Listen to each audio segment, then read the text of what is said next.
The coffee cup sat untouched on the white tablecloth, steam rising in delicate spirals that Malcolm Prescott watched with detached fascination. Anything to avoid the stares. Anything to pretend he didn't notice the whispers rippling through the cafe like a cold wind. The woman who was supposed to be his date had taken one look at him, at his wheelchair, at the careful way he'd positioned himself at the corner table, and her face had done something complicated. Something ugly. She'd mumbled an excuse about a family emergency, her eyes never quite meeting his, and walked away so quickly her heels had clicked a frantic rhythm on the marble floor. That was 7 minutes ago. 7 minutes of sitting here like a fool while other diners pretended not to watch. 7 minutes of remembering why he'd stopped trying to date after the accident. 7 minutes of feeling like every eye in the room was counting his failures, measuring his worth against the man he used to be. Malcolm's hands gripped the wheels of his chair, knuckles white. He should leave. Call his driver. Return to his penthouse where the walls didn't judge and the silence didn't mock. But something stubborn in him refused to move. He was Malcolm Prescott. His company employed 3,000 people across 5 states. He'd built an empire from nothing, survived a car crash that should have killed him, learned to navigate a world that suddenly saw his wheelchair before they saw him. He wouldn't run from a cafe because some shallow woman couldn't see past his legs. A little voice broke through his thoughts, high and sweet and utterly unguarded. "Mommy, why is that man sitting all alone?" He looked sad. Malcolm's head turned toward the voice.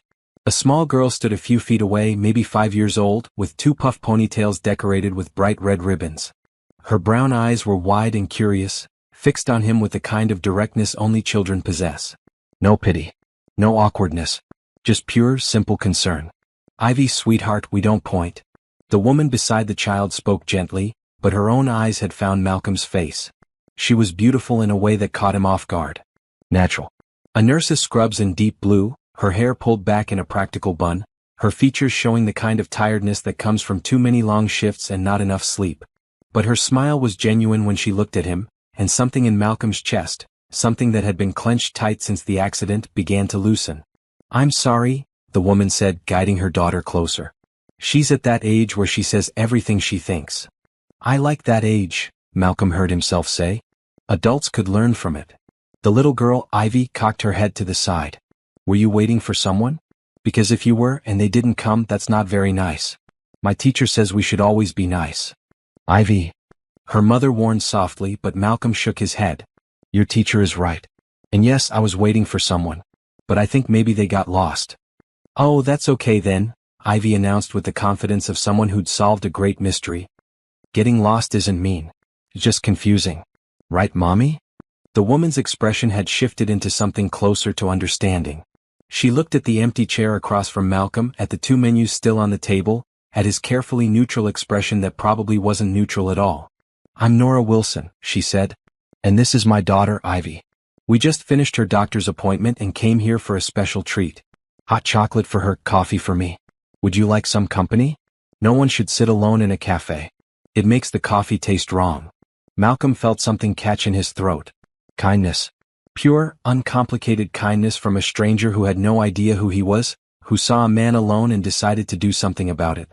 "I'm Malcolm. And I think your daughter might be the wisest person I've met in a long time. I'd like that very much." As Nora pulled out the chair across from him and Ivy scrambled onto her own seat, already chattering about the hot chocolate she was going to order, Malcolm felt the weight in his chest shift. The stares from other tables didn't matter anymore. The woman who'd walked away was already fading from his memory. Here in this moment, with a little girl who saw him as just a sad man who needed company and a woman who'd raised her to see people, really see them, Malcolm felt something he hadn't experienced in 3 years. He felt seen. The waiter approached, his earlier sympathy replaced with professional courtesy now that Malcolm had company. Nora ordered hot chocolate with extra marshmallows for Ivy and black coffee for herself. Malcolm asked for the same. "So, Malcolm," Nora said, settling into her chair with the ease of someone comfortable in her own skin, "what do you do when you're not getting lost on the way to cafes?" Before he could answer, Ivy piped up. "Do you work at a castle? You look like you work at a castle." Malcolm laughed, a real laugh that surprised him. "Not quite a castle. I work with computers and businesses. It's not nearly as interesting as castles, I'm afraid." "Everything is interesting if you look at it right," Nora said, and there was something in her voice that suggested she'd learned that lesson the hard way. "Ivy and we find interesting things everywhere. Today we saw a dog wearing a sweater at the hospital. Yesterday we counted 17 different kinds of cars on our walk home. Life's full of small wonders if you pay attention. The hospital? Malcolm asked, his businessman's mind immediately catching the detail. Nora's hand moved to rest on Ivy's head, a protective gesture so instinctive it seemed unconscious. Ivy has a heart condition. Nothing immediately dangerous, but we do regular checkups. Today was one of those days. I'm very brave, Ivy announced. The doctors say so. I don't cry when they do the tests. You are brave, Malcolm agreed. Then to Nora, are you getting the care you need? The right specialists. Something flickered across Nora's face. Pride maybe, or wariness. We're managing. I work as a nurse at County General, so I know the system. We make it work. The waiter returned with their drinks, and Malcolm watched as Ivy's entire face transformed at the sight of her hot chocolate, piled high with melting marshmallows. The pure joy in that small face, the way she looked at her mother with such complete love and trust, it made something ache in Malcolm's chest. This was what mattered. Not boardrooms or stock prices or dates who judged him by his limitations. This connection.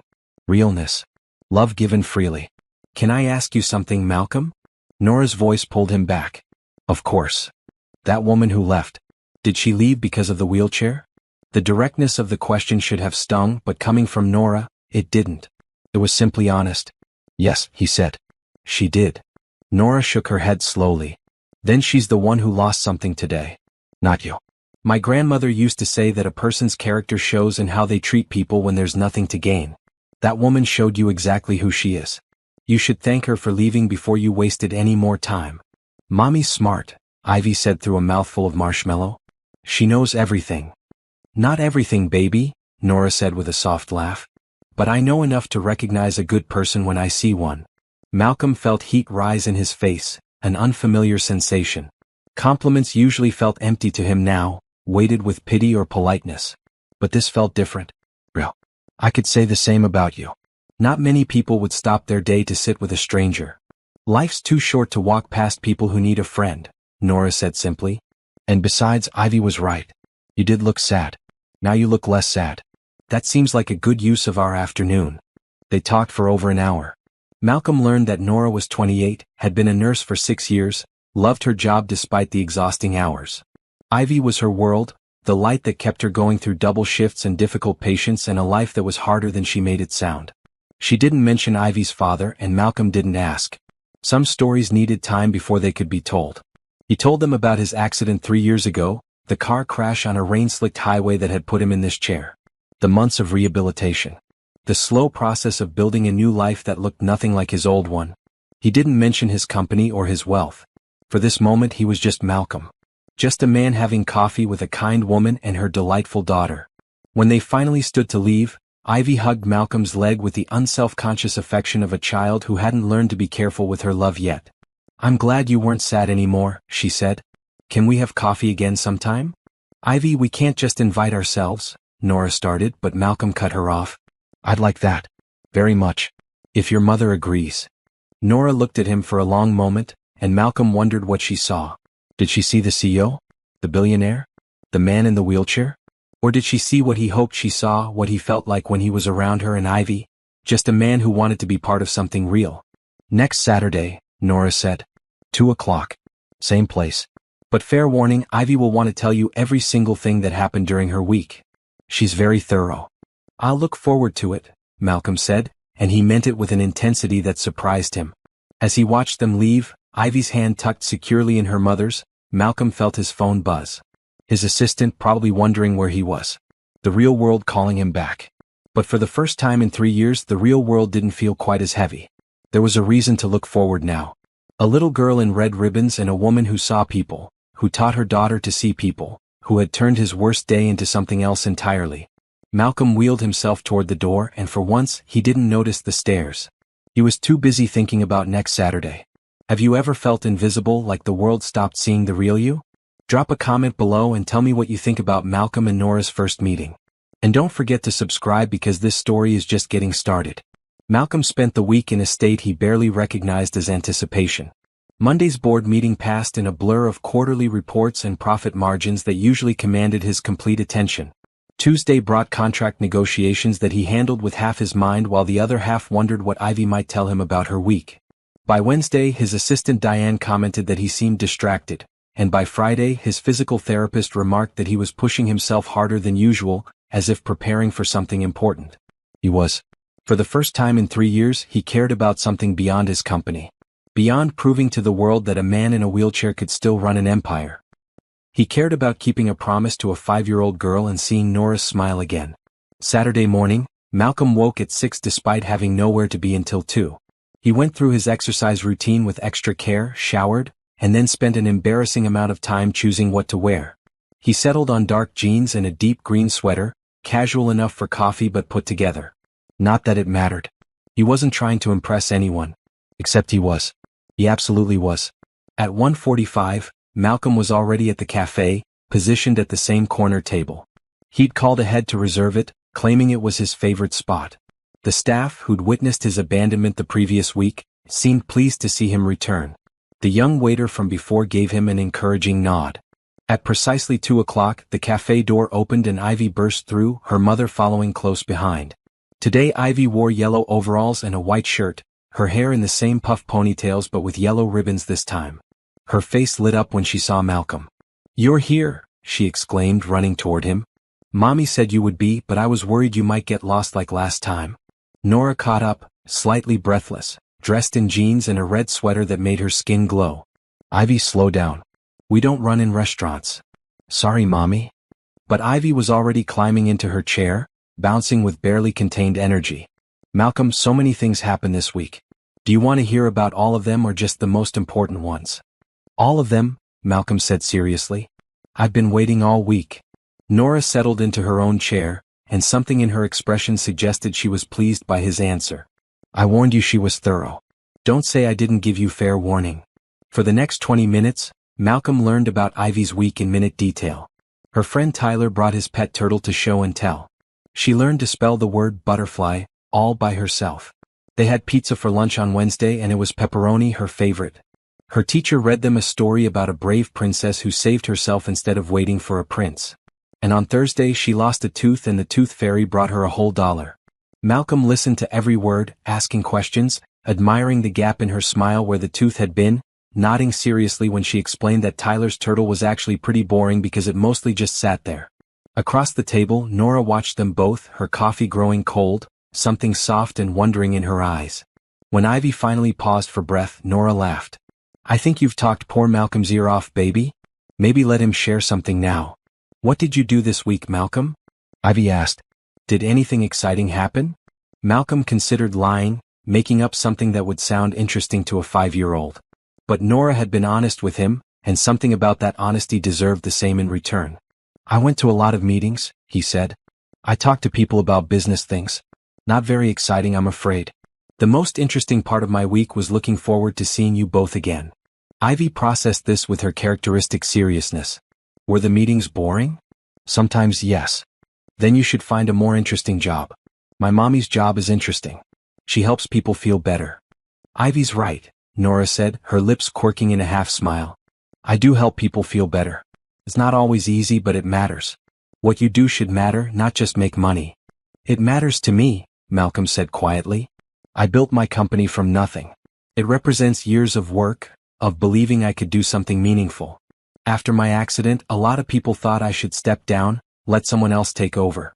I stayed because it mattered. Because proving them wrong mattered." Nora's expression shifted into understanding. "That's different then. That's fighting for yourself. That's important too." The waiter appeared and they ordered. Hot chocolate for Ivy, naturally. Coffee and sandwiches for the adults. As they ate, the conversation flowed easily. Nora talked about her work, the challenges of hospital politics, the rewards of helping people through their worst moments.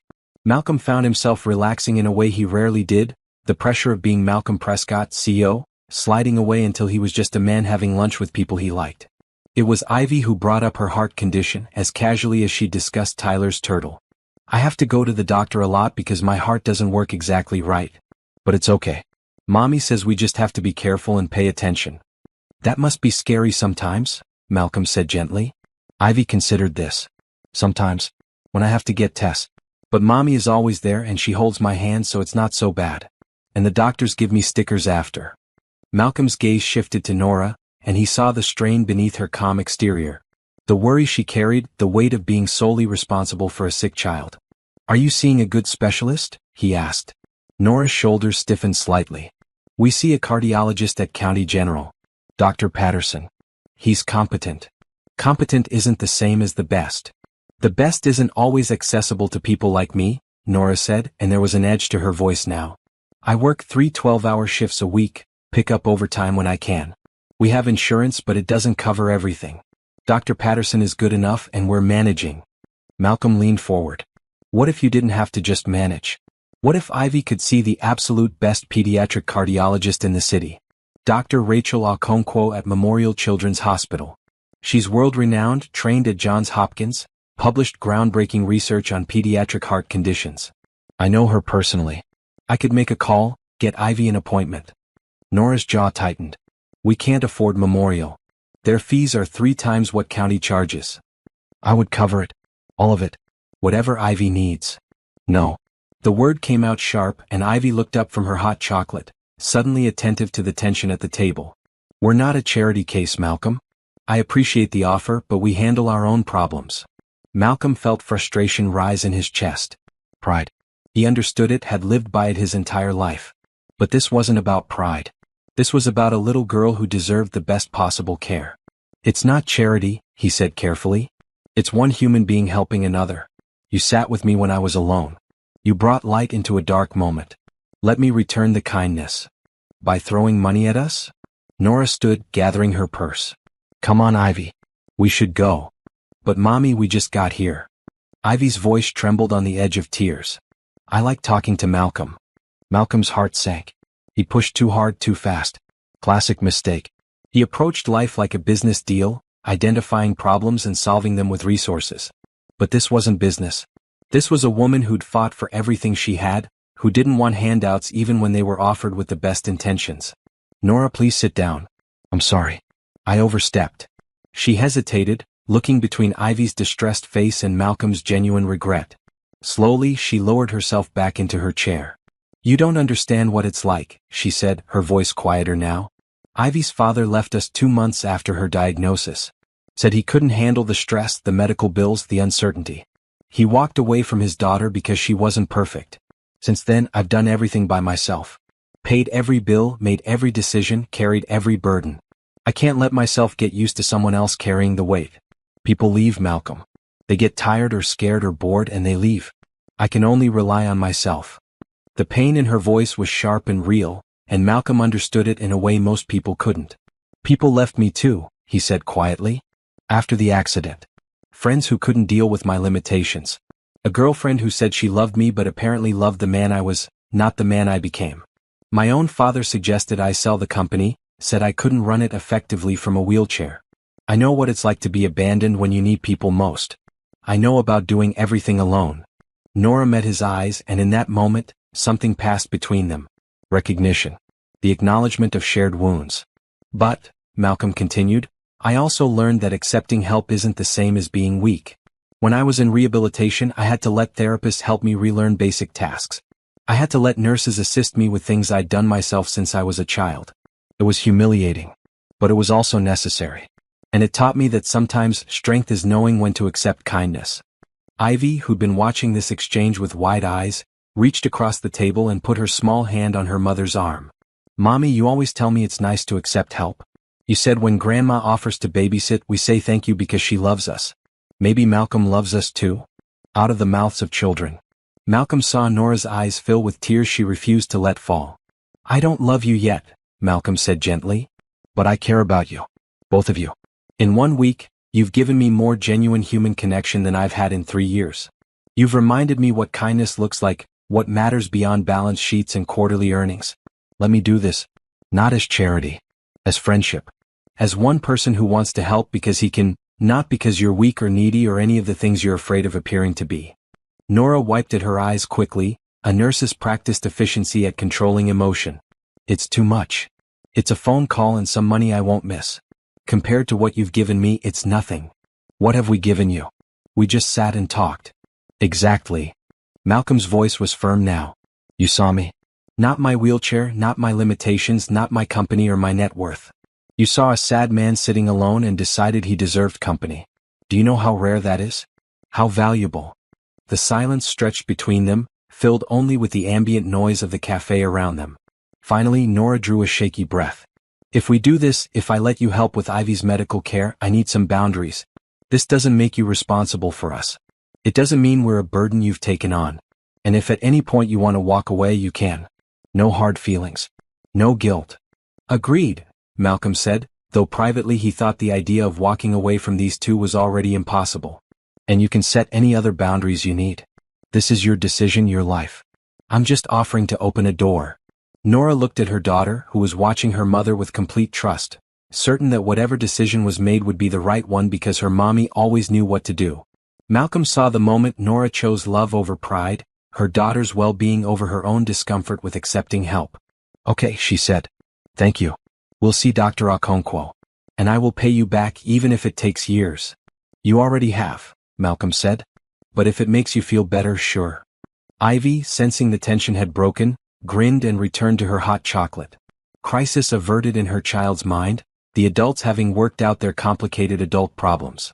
But as Malcolm watched Nora slowly relax, saw her shoulders lower and her grip on her coffee cup loosen, he knew this was just the beginning. He crossed a line today, moved from stranger to something more. Friend seemed too small a word for what he felt. Too limiting for what he wanted to become to these two people who'd stumbled into his life and turned it inside out in the span of a week.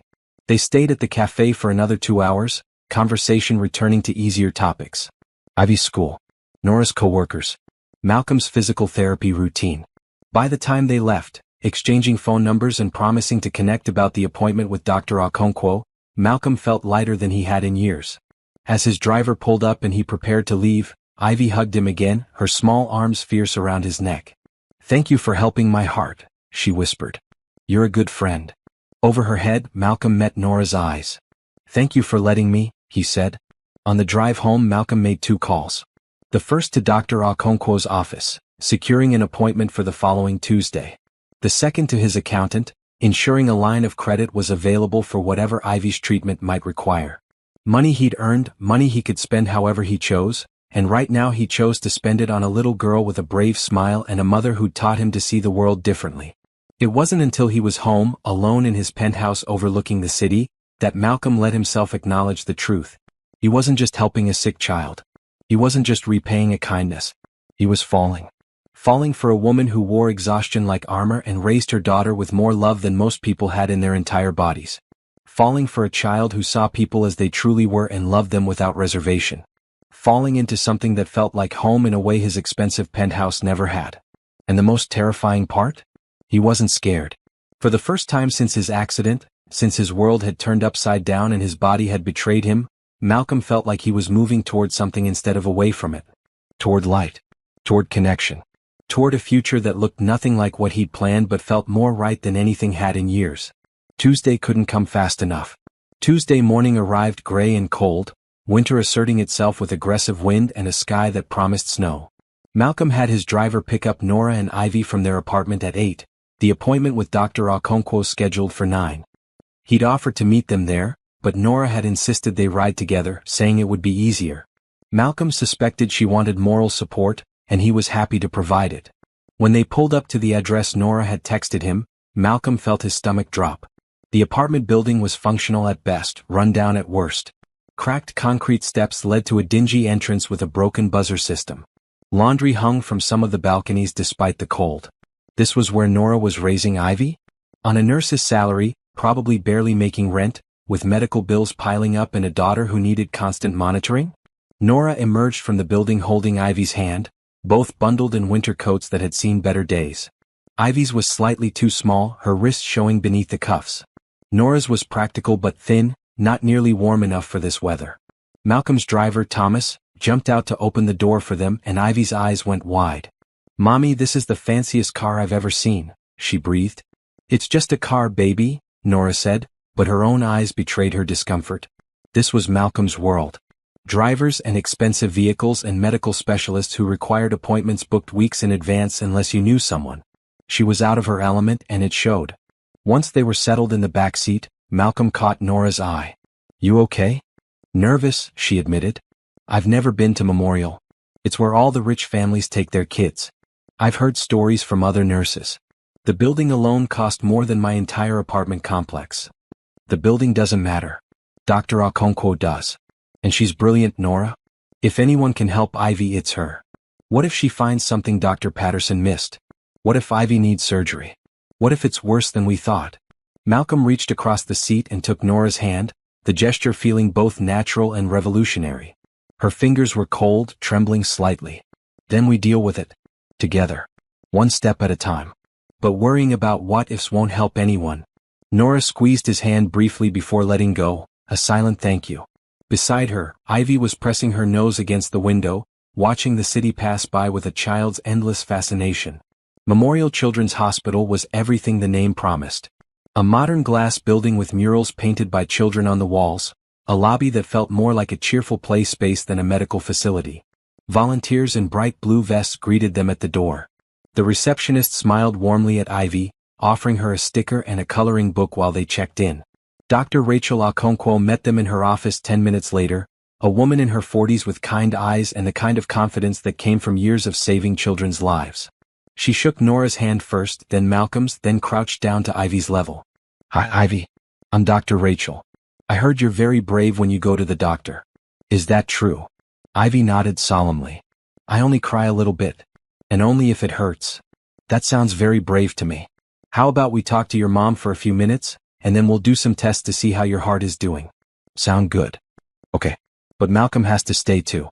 He's part of my family now. Dr. Okonkwo's eyebrows rose slightly as she glanced at Malcolm, who felt heat rise in his face. But Nora just smiled and said, He is. He's a very good friend. For the next hour, Dr. Okonkwo was thorough in a way that put Nora visibly at ease.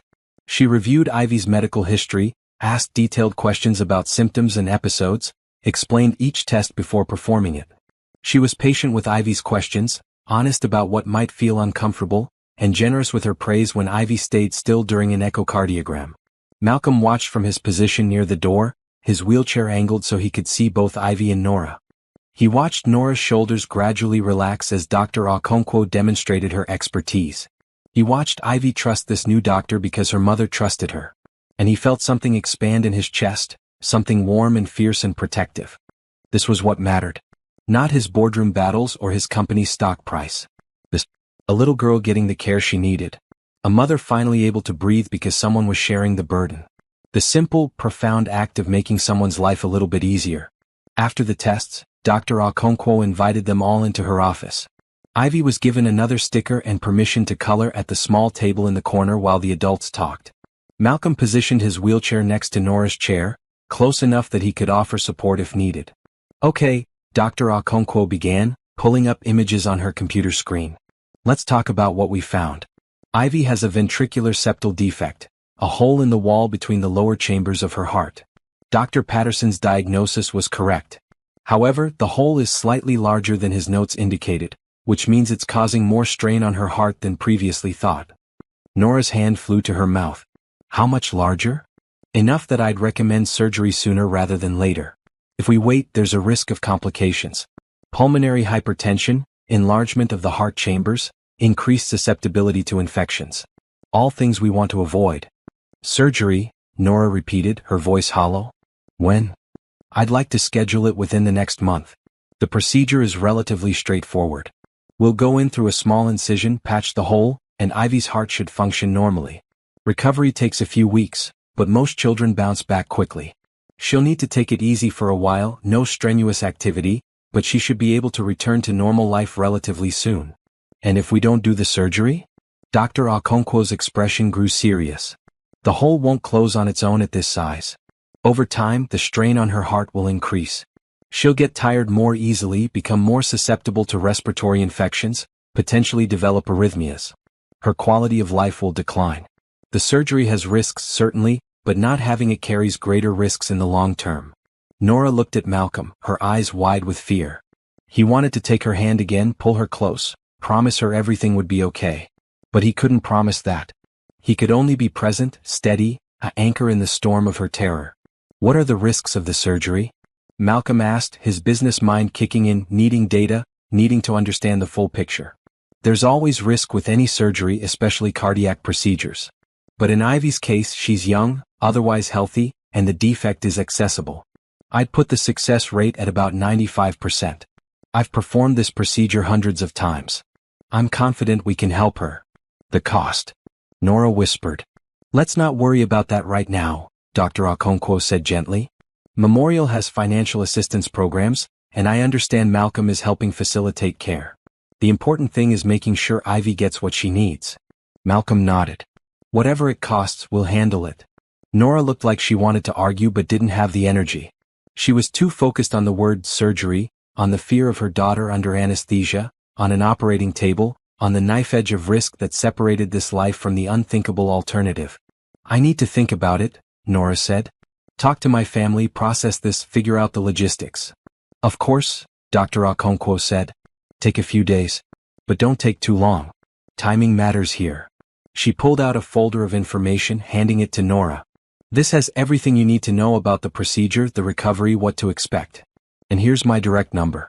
Call me anytime if you have questions or concerns. Day or night. They left the hospital in a daze. Ivy chattered about the stickers she'd received, unaware of the weight pressing down on her mother's shoulders. Thomas drove them back to Nora's apartment, and Malcolm found himself reluctant to let them go. He wanted to follow them inside, make sure they were okay, sit with Nora while she processed the news. But that would be crossing a line, wouldn't it? They were friends, not family. Not yet. Nora, he said as Thomas opened the door for them. Can I take you both to dinner? Nothing fancy, wherever you'd like. I just think maybe you shouldn't be alone right now. Nora looked at him for a long moment. There's a diner 2 blocks from here. They have good burgers and a kids menu. If you're serious about not fancy, that's where we'd go. Perfect. I'll pick you up at 6. Malcolm, you don't have to keep doing this. You got us the appointment, you heard the diagnosis. You've done more than enough. I'm not doing this because I have to, Malcolm said quietly. I'm doing it because I want to. Because I care. Because sitting at home in my penthouse alone sounds terrible compared to burgers with you and Ivy. Let me be here, Nora. Please. Something in her face crumbled just a little. The wall she kept around herself, the protective barrier that said she could handle everything alone, it cracked. Okay, she said. 6 o'clock. But I'm buying my own burger. We'll see about that, Malcolm said with a slight smile. That evening, Malcolm found himself in a vinyl booth at Bernie's Diner, a place that hadn't been renovated since the 1970s and didn't seem to care. The menu was laminated and sticky. The coffee came in thick ceramic mugs. And Malcolm couldn't remember the last time he'd felt so comfortable. Ivy ordered chicken fingers and fries, then proceeded to build an elaborate structure out of her fries while Nora and Malcolm talked. Real talk, the kind that mattered. Nora told him about Ivy's father, how he'd promised to be there forever and then left when forever got complicated. How she'd spent the first year after his departure convinced she'd failed somehow, that she should have been stronger, better, enough to make him stay. But then I realized, she said, pushing her burger around her plate, that his leaving wasn't about me being insufficient. It was about him being a coward. Ivy deserved a father who loved her unconditionally, and he wasn't capable of that. Better to be alone than to have her grow up watching someone resent her for existing. That took incredible strength, Malcolm said. Or desperation. Some days I'm not sure which. Malcolm told her about his accident, details he'd never shared with anyone. How he'd woken up in the hospital unable to feel his legs, how the doctors had explained he'd severed his spinal cord, how his entire future had evaporated in the time it took to understand those words. The months of physical therapy, learning to navigate the world from a different height, different angle, different set of limitations. The people who'd disappeared from his life because his new reality made them uncomfortable. My father came to the hospital once, Malcolm said. Told me I should sell the company, live off the proceeds, stop trying to prove something that didn't need proving. He said I'd never be taken seriously in a wheelchair, that business was a contact sport and I was now benched. I told him to get out and haven't spoken to him since. That's awful, Nora breathed. It was clarifying. Showed me who really cared and who'd just been around for the image. My assistant Diane stayed. She told the board that if they tried to push me out, she'd quit and take half the staff with her.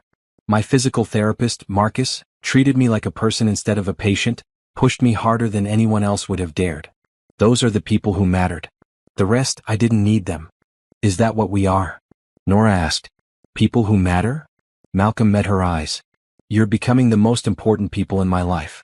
If that's okay. Nora looked away but not before he saw tears gather. I'm scared to believe that. I'm scared to let Ivy believe that. What if you change your mind? I won't. You can't promise that. You're right, I can't. But I can promise that right now in this moment, there's nowhere else I'd rather be. And tomorrow I'll probably feel the same way. And the day after that. I can't promise forever because none of us can. But I can promise now. And now is all we really have. Beside them, Ivy finished her fry tower and looked up. Mommy, are you crying? Happy tears, baby, Nora said quickly. Sometimes people cry when they're happy. Oh, then it's okay. Ivy returned to her architectural pursuits, satisfied. They left the diner an hour later, Ivy holding both their hands swinging between them like kids do. It was starting to snow, light flakes that caught in Ivy's hair and made her squeal with delight. For a moment, standing on that snowy sidewalk with Ivy's laughter filling the air and Nora's hand warm in his, Malcolm felt complete in a way he'd never experienced. Not when he'd closed his first major deal. Not when he'd made his first million. Not even before the accident when his body had worked the way bodies were supposed to. This simple moment of connection and joy. This was everything. When they reached Nora's apartment building, Ivy hugged Malcolm goodnight, her arms tight around his neck. Will you come with us when I have my surgery? She asked. I'd be less scared if you were there. Malcolm looked at Nora, who nodded slowly. I'd be honored, he said to Ivy. I'll be there for every single moment. After they went inside, Malcolm sat in his car for a long time watching the snow fall. Thomas waited patiently, used to his boss's occasional need for quiet reflection. But this wasn't reflection. This was Malcolm trying to understand how his life had changed so completely in the span of 2 weeks. How he'd gone from alone and bitter to connected and hopeful. How 2 strangers had become his reason for getting up in the morning. His phone buzzed. A text from Nora. Thank you for today. For everything. I don't know how to say what it means, so I'll just say this. You're a good man, Malcolm Prescott. Don't let anyone tell you different. Malcolm saved the text, read it 3 times and then told Thomas to drive home. He had work to do. A surgery to arrange. A life to restructure around the 2 people who'd given him purpose. The paperwork could wait until morning. Tonight he just wanted to hold on to this feeling. This sense that everything was going to be okay. That kindness and hope and love could lead anywhere, even through fear and uncertainty and the terrifying prospect of a little girl's heart surgery. Tomorrow he'd start making calls, pulling strings, ensuring Ivy had the absolute best care available. He'd clear his schedule for the surgery day, be there when Nora needed him. But tonight he'd just be grateful. Grateful for a little girl who saw the world with clear eyes and a big heart. Grateful for a woman who'd taught him to see himself differently. Grateful for the chance to matter to someone again. Outside, the snow continued to fall, blanketing the city in white.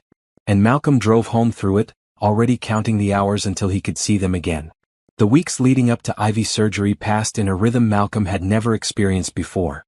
His days, once filled entirely with conference calls and contract reviews, now revolved around school pickups and doctor's appointments and impromptu visits that stretched into evening hours of takeout dinner and card games on Nora's worn coffee table. He learned things he'd never thought to know. That Ivy preferred strawberry milk to chocolate. That Nora hummed while she cooked, old songs from her childhood that her grandmother had taught her.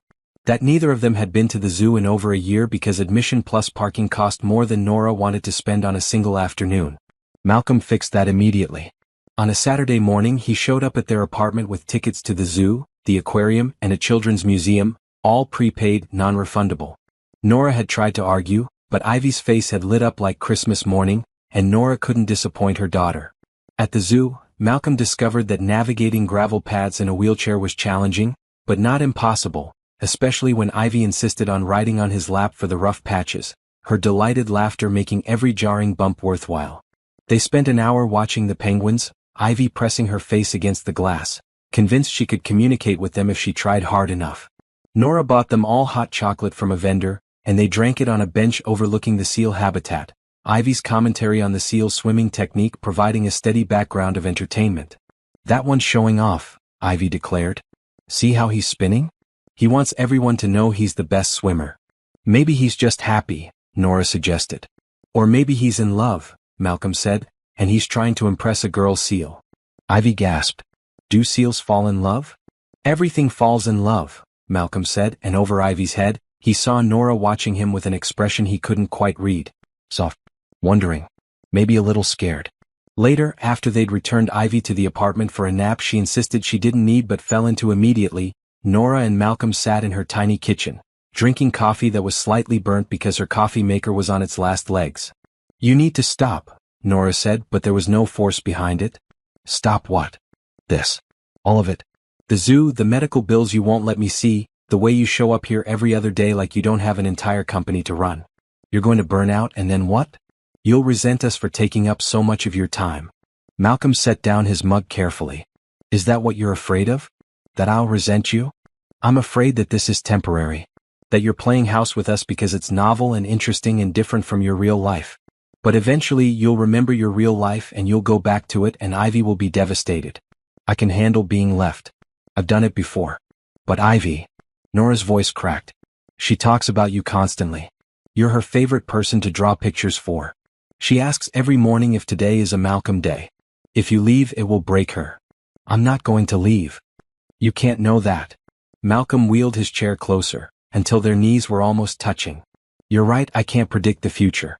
But I can tell you this, I've been alone for 3 years. Truly alone in ways that had nothing to do with being physically by myself. I was alone in my penthouse, alone in my office, alone at charity dinners surrounded by people. I was alone because no one saw me. They saw my company or my money or my wheelchair, but not me. You see me. Ivy sees me. When I'm here, I'm not alone anymore. Why would I ever willingly go back to that?" "Because this is hard," Nora said. "Ivy's surgery is in 2 weeks. It's going to be terrifying. And after the surgery there'll be recovery and complications, maybe more procedures. This isn't going to get easier, Malcolm. It's going to get harder. And I need to know if you're going to stay when it's hard." Malcolm reached out and took her hand, the gesture becoming familiar now. "I had to learn to walk again after my accident. Not walk, technically, but learn to move through the world in an entirely different way. Relearn balance, coordination, how to navigate stairs and curbs and all the places that suddenly became obstacles. It was the hardest thing I've ever done. Every day I wanted to quit. Every day I thought about giving up, just accepting that my life was over and I was just marking time until the end. Do you know what kept me going?" Nora shook her head.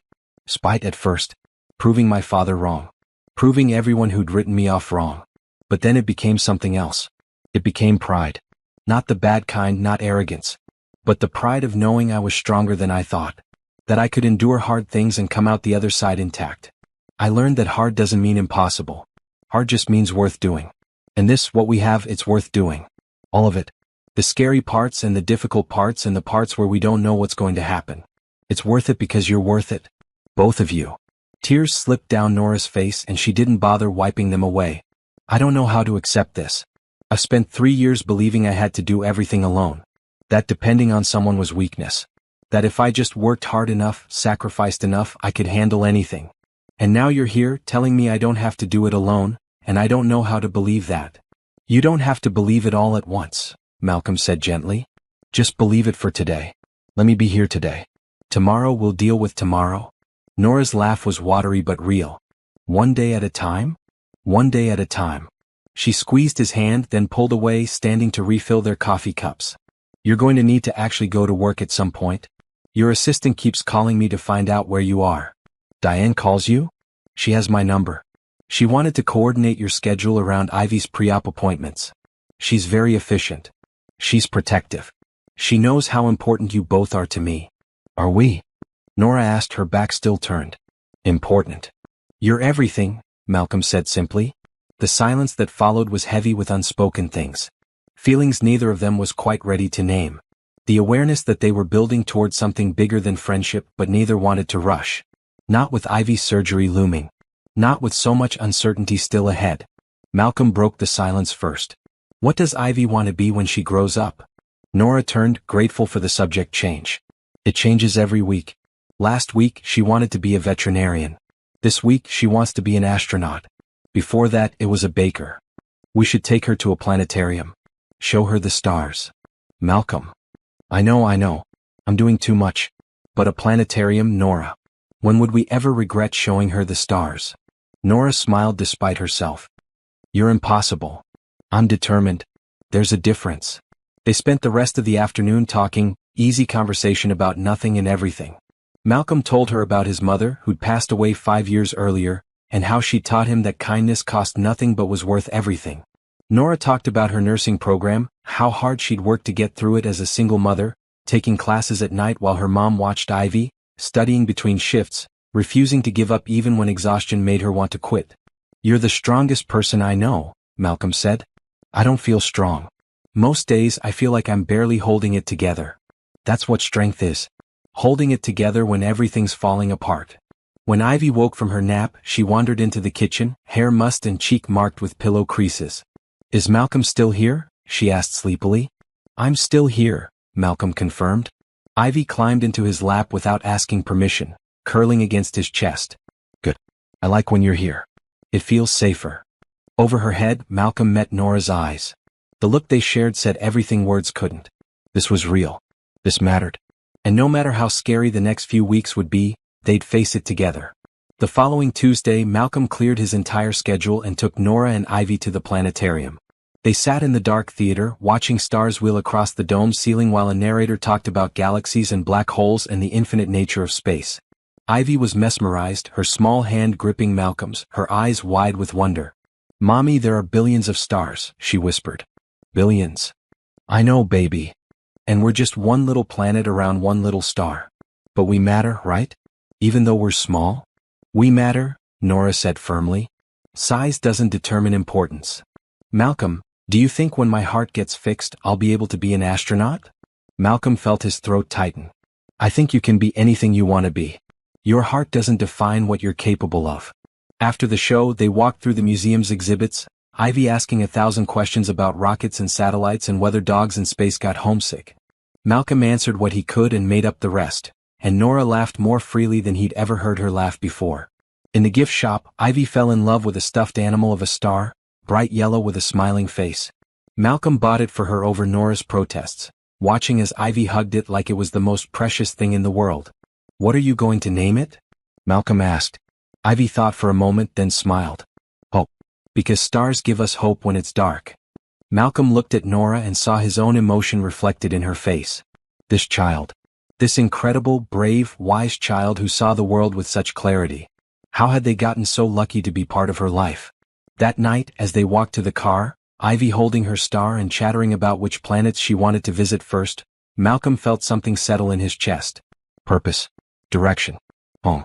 These two people, this little makeshift family they were building, this was what he'd been missing. This was what made all the hard days worth enduring. Nora must have sensed his mood because she reached over and squeezed his shoulder. "Thank you for today. She'll remember this forever." "So will I," Malcolm said. The days continued to pass, each one bringing them closer to the surgery date. Malcolm arranged everything. The best surgical team. A private recovery room at Memorial. He even had his penthouse prepared, converting one of the spare bedrooms into a recovery space for Ivy, complete with every comfort he could think of. When he told Nora, she'd started to argue, then stopped. "You're doing it again," she'd said, making it impossible to say no. "Is that a yes?" "That's a thank you, and I don't know how to repay you." "You already have. Every day you repay me by letting me be part of this. By trusting me with Ivy. By seeing me as more than my limitations or my bank account. That's payment enough." The night before the surgery, Malcolm couldn't sleep. He lay in his bed, staring at the ceiling, thinking about everything that could go wrong. 95% success rate meant 5% failure. 5% chance that tomorrow would be the worst day of their lives. 5% chance he'd have to watch Nora's world end and be powerless to stop it. His phone buzzed at 2 in the morning. A text from Nora. "Are you awake?" "Yes." "Can't stop thinking." "Me neither. I'm terrified." "I know. I am too." A pause, then, "Can you come over? I don't want to be alone and Ivy's sleeping. I just need someone to sit with me." Malcolm was out of bed and dressed in minutes. Thomas drove him through empty streets to Nora's apartment, where she met him at the door in pajama pants and one of her nursing scrubs tops, eyes red from crying she'd been doing alone. They sat on her couch, close but not touching, and talked through the fear. Malcolm held her when she broke down, when the weight of everything became too much and she sobbed against his shoulder. He let her be strong and weak in turns, knowing she needed permission for both. "Whatever happens tomorrow," Malcolm said as dawn began to lighten the sky, "we face it together. You're not alone anymore, Nora. I promise you that." "I'm starting to believe you," she whispered. And as they sat there, waiting for the sun to rise on the scariest day of their lives, Malcolm sent up a prayer to whoever might be listening. Keep her safe. Keep Ivy safe. Let tomorrow be the beginning of their story, not the end. The universe, as it turned out, was listening. The hospital waiting room at Memorial Children's was designed to be comforting. Soft lighting, chairs that didn't quite manage to be comfortable despite their padding, magazines no one could focus on reading, and a television playing morning news at low volume. Malcolm sat beside Nora, their chairs pushed together, his hand holding hers so tightly he worried about cutting off circulation. On Nora's other side, her mother Diane Wilson had arrived at dawn, a sturdy woman in her early 50s who'd hugged Malcolm like she'd known him for years and thanked him for taking care of her girls. "You didn't have to do all this," Diane had said, gesturing at the private surgical suite, the team of specialists, the accommodations Malcolm had arranged. "But I'm grateful you did. Thank you for loving them." The word love had hung in the air between them, neither confirmed nor denied. But it was true. Malcolm knew it was true, even if he and Nora hadn't spoken it aloud yet. Ivy had been brave that morning. Terrifyingly brave. She'd held Hope the Star close as the nurses prepped her for surgery, asked questions about what the doctors would do, and only cried a little when they'd placed the 4. Malcolm had been allowed to wheel right up beside her bed, holding her hand while the anesthesiologist explained what would happen. "You're going to count backward from 10, the doctor had said, "and before you get to 1 you'll be asleep. And when you wake up, your heart will be all fixed and you'll feel so much better." "Will it hurt?" Ivy had asked, her voice small. "You'll be asleep so you won't feel anything during the surgery. After, you might feel sore but we have medicine to help with that. And your mom and Malcolm will be right there when you wake up. Promise?" Malcolm had leaned close, pressing a kiss to her forehead. "I promise. We'll be the first faces you see." "Okay. I'm brave. I can do this." "You're the bravest person I know," Malcolm had said, and meant it with every fiber of his being. They'd watched her count backward, her voice getting slower, softer. 10, 9, 8. Her eyes had fluttered. 7, 6. And then she was asleep, her hand going slack in Malcolm's grip. The nurses had gently moved them back, wheeling Ivy toward the operating room, and Nora had made a sound like something breaking. That was 2 hours ago. Dr. Okonkwo had said the surgery would take 3 to 4 hours, depending on what they found once they were inside. Every minute felt like an eternity. Nora hadn't spoken since they'd returned to the waiting room. She sat rigid, staring at nothing, her lips moving in what Malcolm recognized as prayer. Her mother kept trying to coax her to eat or drink something, but Nora refused. Malcolm didn't push. He just stayed close, his presence a silent promise that she wasn't alone. At the 3-hour mark, Malcolm's phone buzzed. Diane, his assistant, checking in. He told her about the surgery and she'd immediately cleared his calendar for the week, handled the board meeting he was supposed to attend, and sent flowers to Ivy's hospital room for when she woke up. Malcolm texted back a quick update, then silenced his phone completely. The business world could wait. This was more important. Nora's mother, Diane Wilson, tried to fill the silence with stories about Ivy as a baby, about Nora's own childhood. "She was always stubborn," Mrs. Wilson said fondly. "Even as a little girl. Once she decided something, that was it. No changing her mind.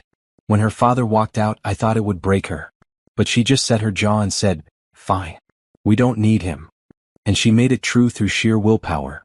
"She's remarkable," Malcolm said. "She is. And she's been alone too long. I'm glad she has you now." Malcolm glanced at Nora, who didn't react to her mother's words. "I'm glad I have her." 3.5 hours in, a nurse came to update them. Surgery was going well. Dr. Okonkwo was closing up now. Everything looked good. Ivy was stable. Another hour, maybe less, and they could see her. Nora's breath came out in a rush, the first real reaction she'd shown in hours. "She's okay?" "She's doing great," the nurse confirmed with a warm smile. "Dr. Okonkwo will come talk to you soon with all the details." After the nurse left, Nora turned to Malcolm and buried her face in his shoulder. He wrapped his arms around her, feeling her shake with relief and residual fear and exhaustion. "She's okay," Nora whispered. "She's okay. She's okay," Malcolm echoed. 40 minutes later, Dr. Okonkwo appeared in her surgical scrubs, pulling off her cap to reveal hair damp with sweat. But she was smiling, and that smile was everything. "The surgery was a complete success," she said, sitting down across from them. "The defect was exactly where the imaging showed it. We patched it with synthetic material that will integrate with her heart tissue over time. Her heart is already pumping more efficiently. She came through beautifully. She's in recovery now, still sleeping off the anesthesia, but she should wake up in the next hour or so. Nora's hands covered her mouth, tears streaming down her face. She's really okay? She's really okay. The next few days will be about managing pain and monitoring for complications, but I'm very optimistic. She's young, strong, and she came through without any issues. I expect a full recovery. When can we see her? Give the recovery staff about 20 minutes to get her settled, and then you can sit with her. She'll probably be groggy and confused when she first wakes up, but that's normal. Just be there, talk to her, let her know she's safe. That's what she'll need most. After Dr. Okonkwo left, Nora collapsed back in her chair, all the tension draining out of her at once. Her mother hugged her tight, both of them crying. Malcolm gave them space, wheeling back slightly, his own eyes burning with unshed tears. Ivy was okay. The surgery was successful. The 5% failure had been avoided. The universe had been kind. 20 minutes later, a nurse led them to the recovery area. Ivy lay in a bed that looked too big for her small body, covered in blankets, surrounded by monitors that beeped steadily. Her face was pale, an oxygen tube under her nose, but she was breathing on her own. Malcolm positioned his wheelchair on one side of the bed while Nora took the other side, her mother standing at the foot. "Hi, baby," Nora said softly, stroking Ivy's hair. "Mommy's here. You did so good. You were so brave." Ivy's eyes fluttered but didn't open. Her hand twitched, and Malcolm gently took it in his, careful of the 4-line. "Malcolm's here too," Nora continued. "Just like we promised. We're both here and we're so proud of you." It took another 10 minutes before Ivy's eyes finally opened, unfocused and confused. "Mommy? I'm here, sweetheart. It's over? The surgery's over? It's all over.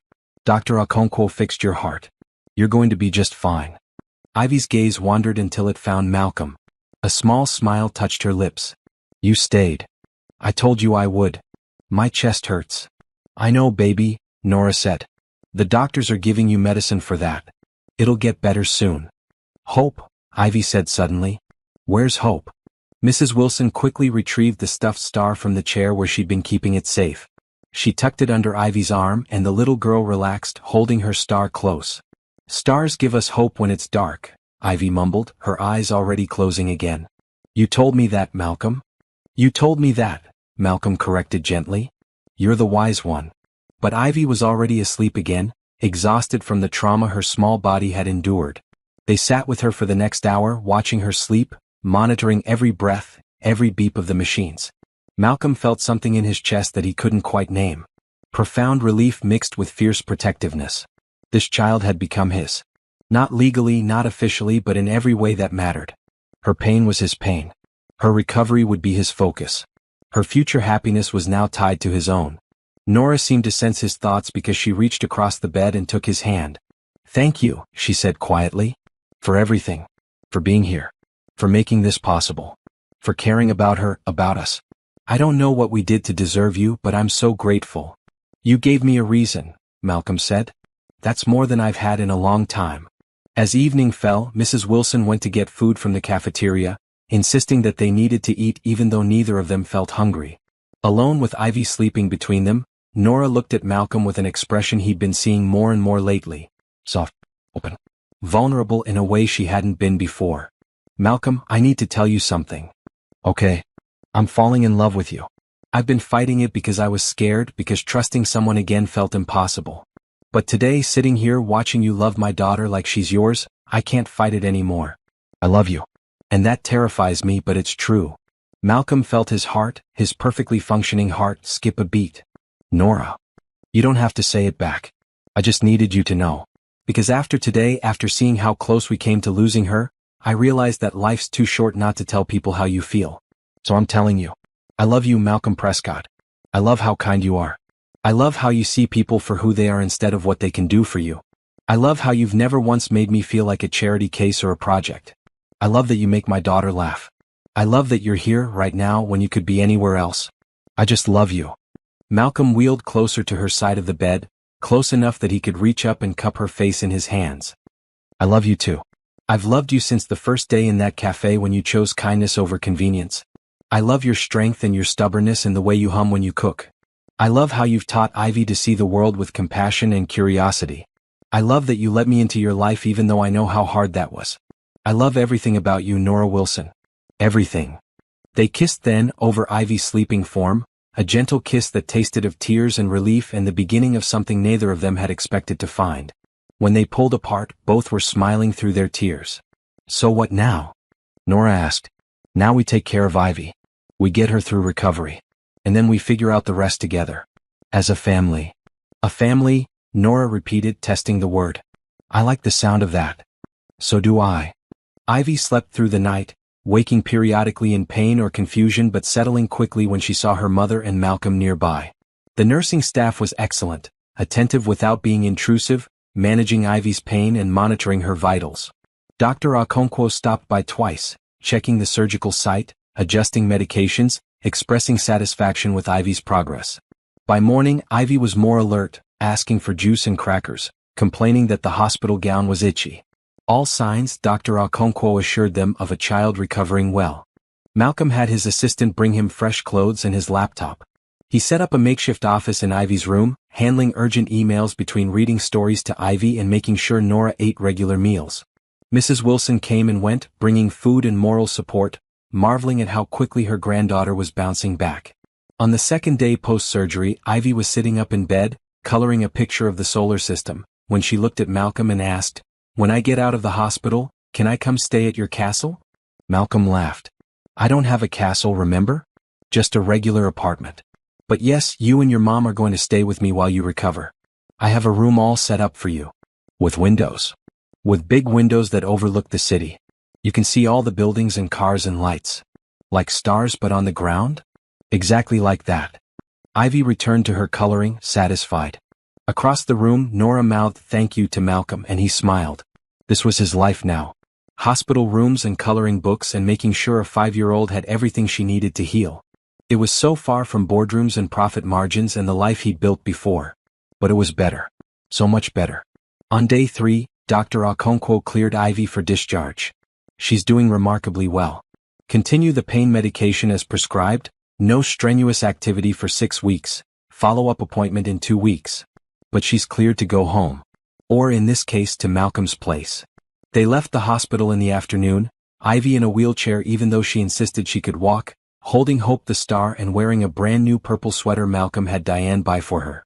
Thomas brought the car around and Malcolm supervised getting Ivy settled safely in the back seat, making sure every belt was secure, every comfort was accounted for. Mrs. Wilson hugged her daughter tight before they left. Call me if you need anything. Anything at all. And Malcolm, you take good care of my girls. I will, Malcolm promised. I absolutely will. As Thomas drove them across the city to Malcolm's penthouse, Ivy chattered about what she wanted to see first, whether Malcolm had any pets, he didn't but was considering getting a cat if Ivy wanted one, and what they should have for dinner. Nora held Malcolm's hand in the back seat, their fingers interlaced and exchanged quiet smiles. They'd made it through the hardest part. Ivy was okay. They were together. And whatever came next, they'd face it as a family. The family Malcolm had never expected to have but now couldn't imagine living without. Love, it turned out, wasn't about grand gestures or perfect moments. It was about showing up. Being present. Choosing each other every day, especially on the hard days. And as Malcolm looked at the two people who'd changed his entire world, he knew with absolute certainty that he'd choose them every single day for the rest of his life. Malcolm's penthouse had always been a showcase rather than a home. Floor-to-ceiling windows offered spectacular views of the city skyline. Modern furniture in neutral tones, chosen by an interior designer. Art on the walls that cost more than most people's cars. Everything was beautiful, expensive, and completely impersonal. But in the 3 weeks since Nora and Ivy had moved in temporarily for recovery, the space had transformed. Ivy's coloring pages covered the refrigerator. A basket of toys sat in the corner of the living room. Children's books were stacked on the coffee table. Nora's nursing scrubs hung in the laundry room. The kitchen smelled like home cooking instead of takeout containers.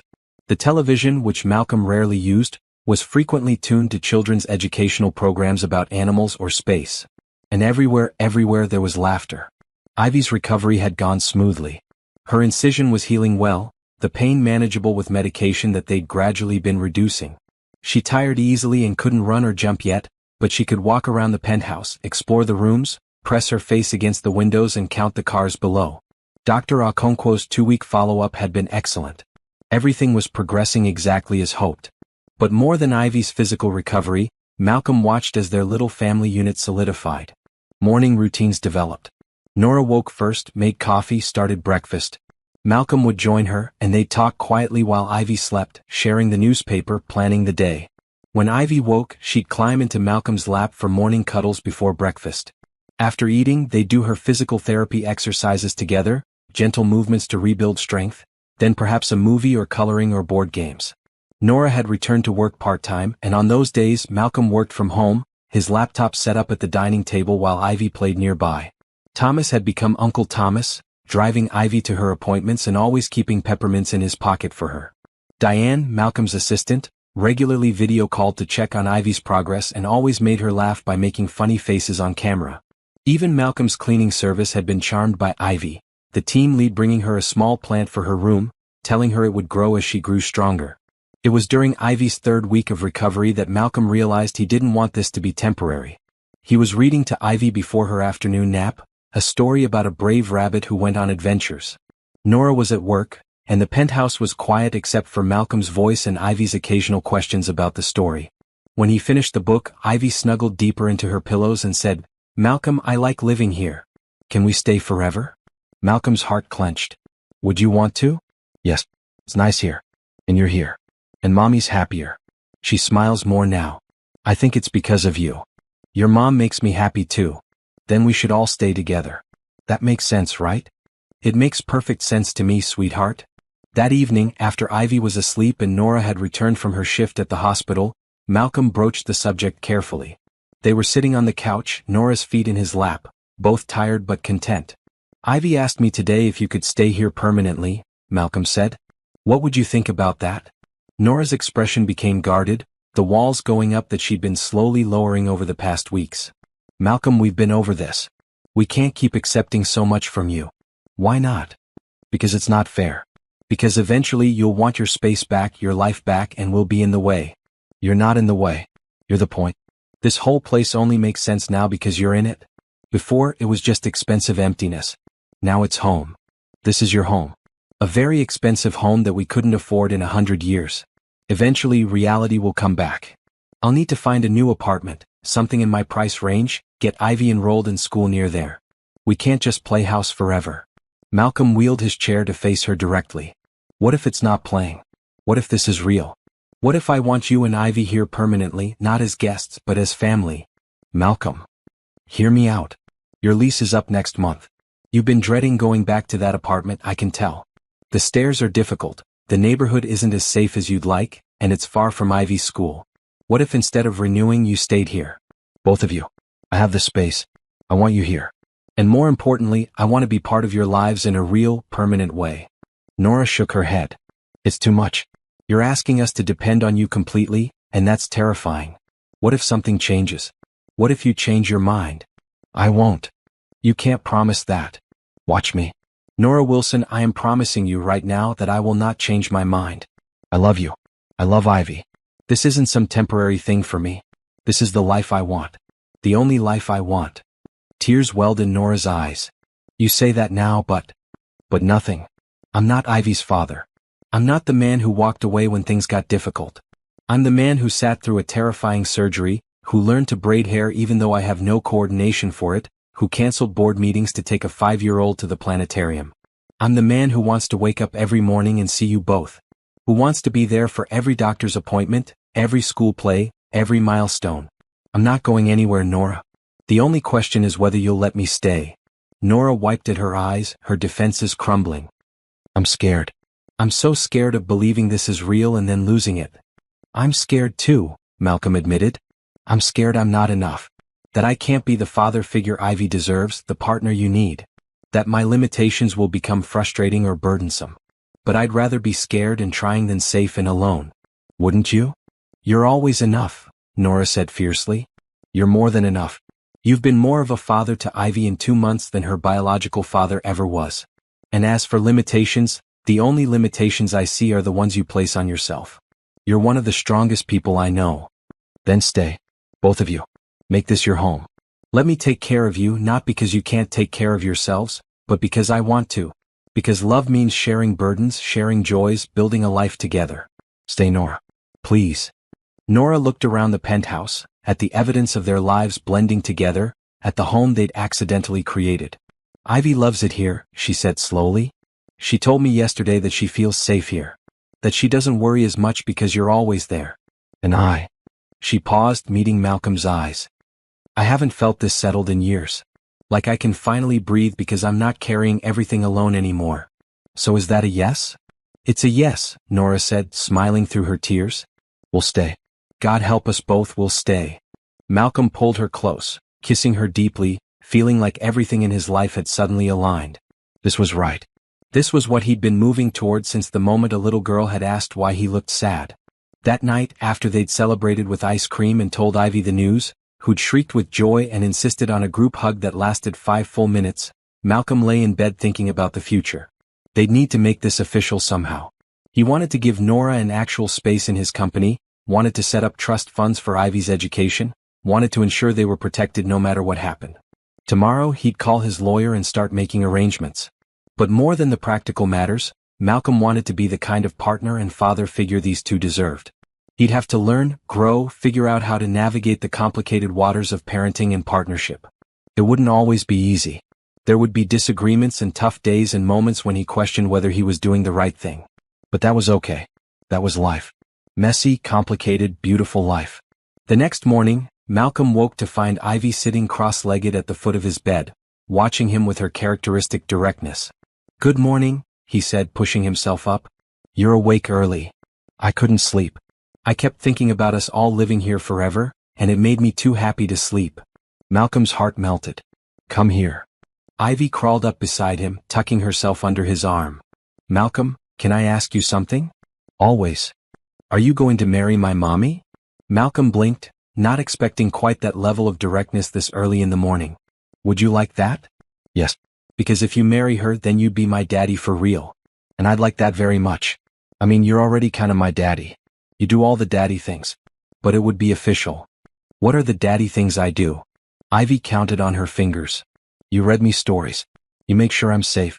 You play games with me even when you're tired. You hold mommy's hand and make her smile. You came to my surgery. You help me with my exercises. You let me watch my shows even though I know they're boring for grown-ups. You love us. That's what daddies do. Malcolm felt his eyes burn with tears. You're right. That is what daddies do. And I do love you, Ivy. So much. So will you marry mommy? Please? I would like that very much. But I need to ask her first, okay? And when I do, I want it to be special. Ivy's eyes went wide. Like in the movies? With flowers and getting on one knee? Except you can't really get on one knee because of your chair, so maybe just with flowers and a pretty ring? Something like that. Can I help pick the ring? Malcolm laughed. I think that would be perfect. Later that week, while Nora was at work and Ivy was having a video call with her grandmother, Malcolm met with his jeweler. He'd been thinking about this since the conversation with Ivy, but really he'd been thinking about it since he'd admitted he loved Nora. He wanted to marry her. Wanted to build an official, legal family. Wanted Ivy to have his last name if Nora agreed. Wanted the world to know these were his people. The jeweler showed him dozens of rings, but Malcolm kept coming back to one in particular. Simple. Elegant. A single diamond on a platinum band, nothing flashy or ostentatious. It looked like something Nora would actually wear, something practical and beautiful and enduring. This one, Malcolm said. Excellent choice, Mr. Prescott. When do you need it? As soon as possible. 3 days later, Malcolm had the ring. Now he just needed the right moment. It came on a Saturday morning, bright and clear, unusually warm for late autumn.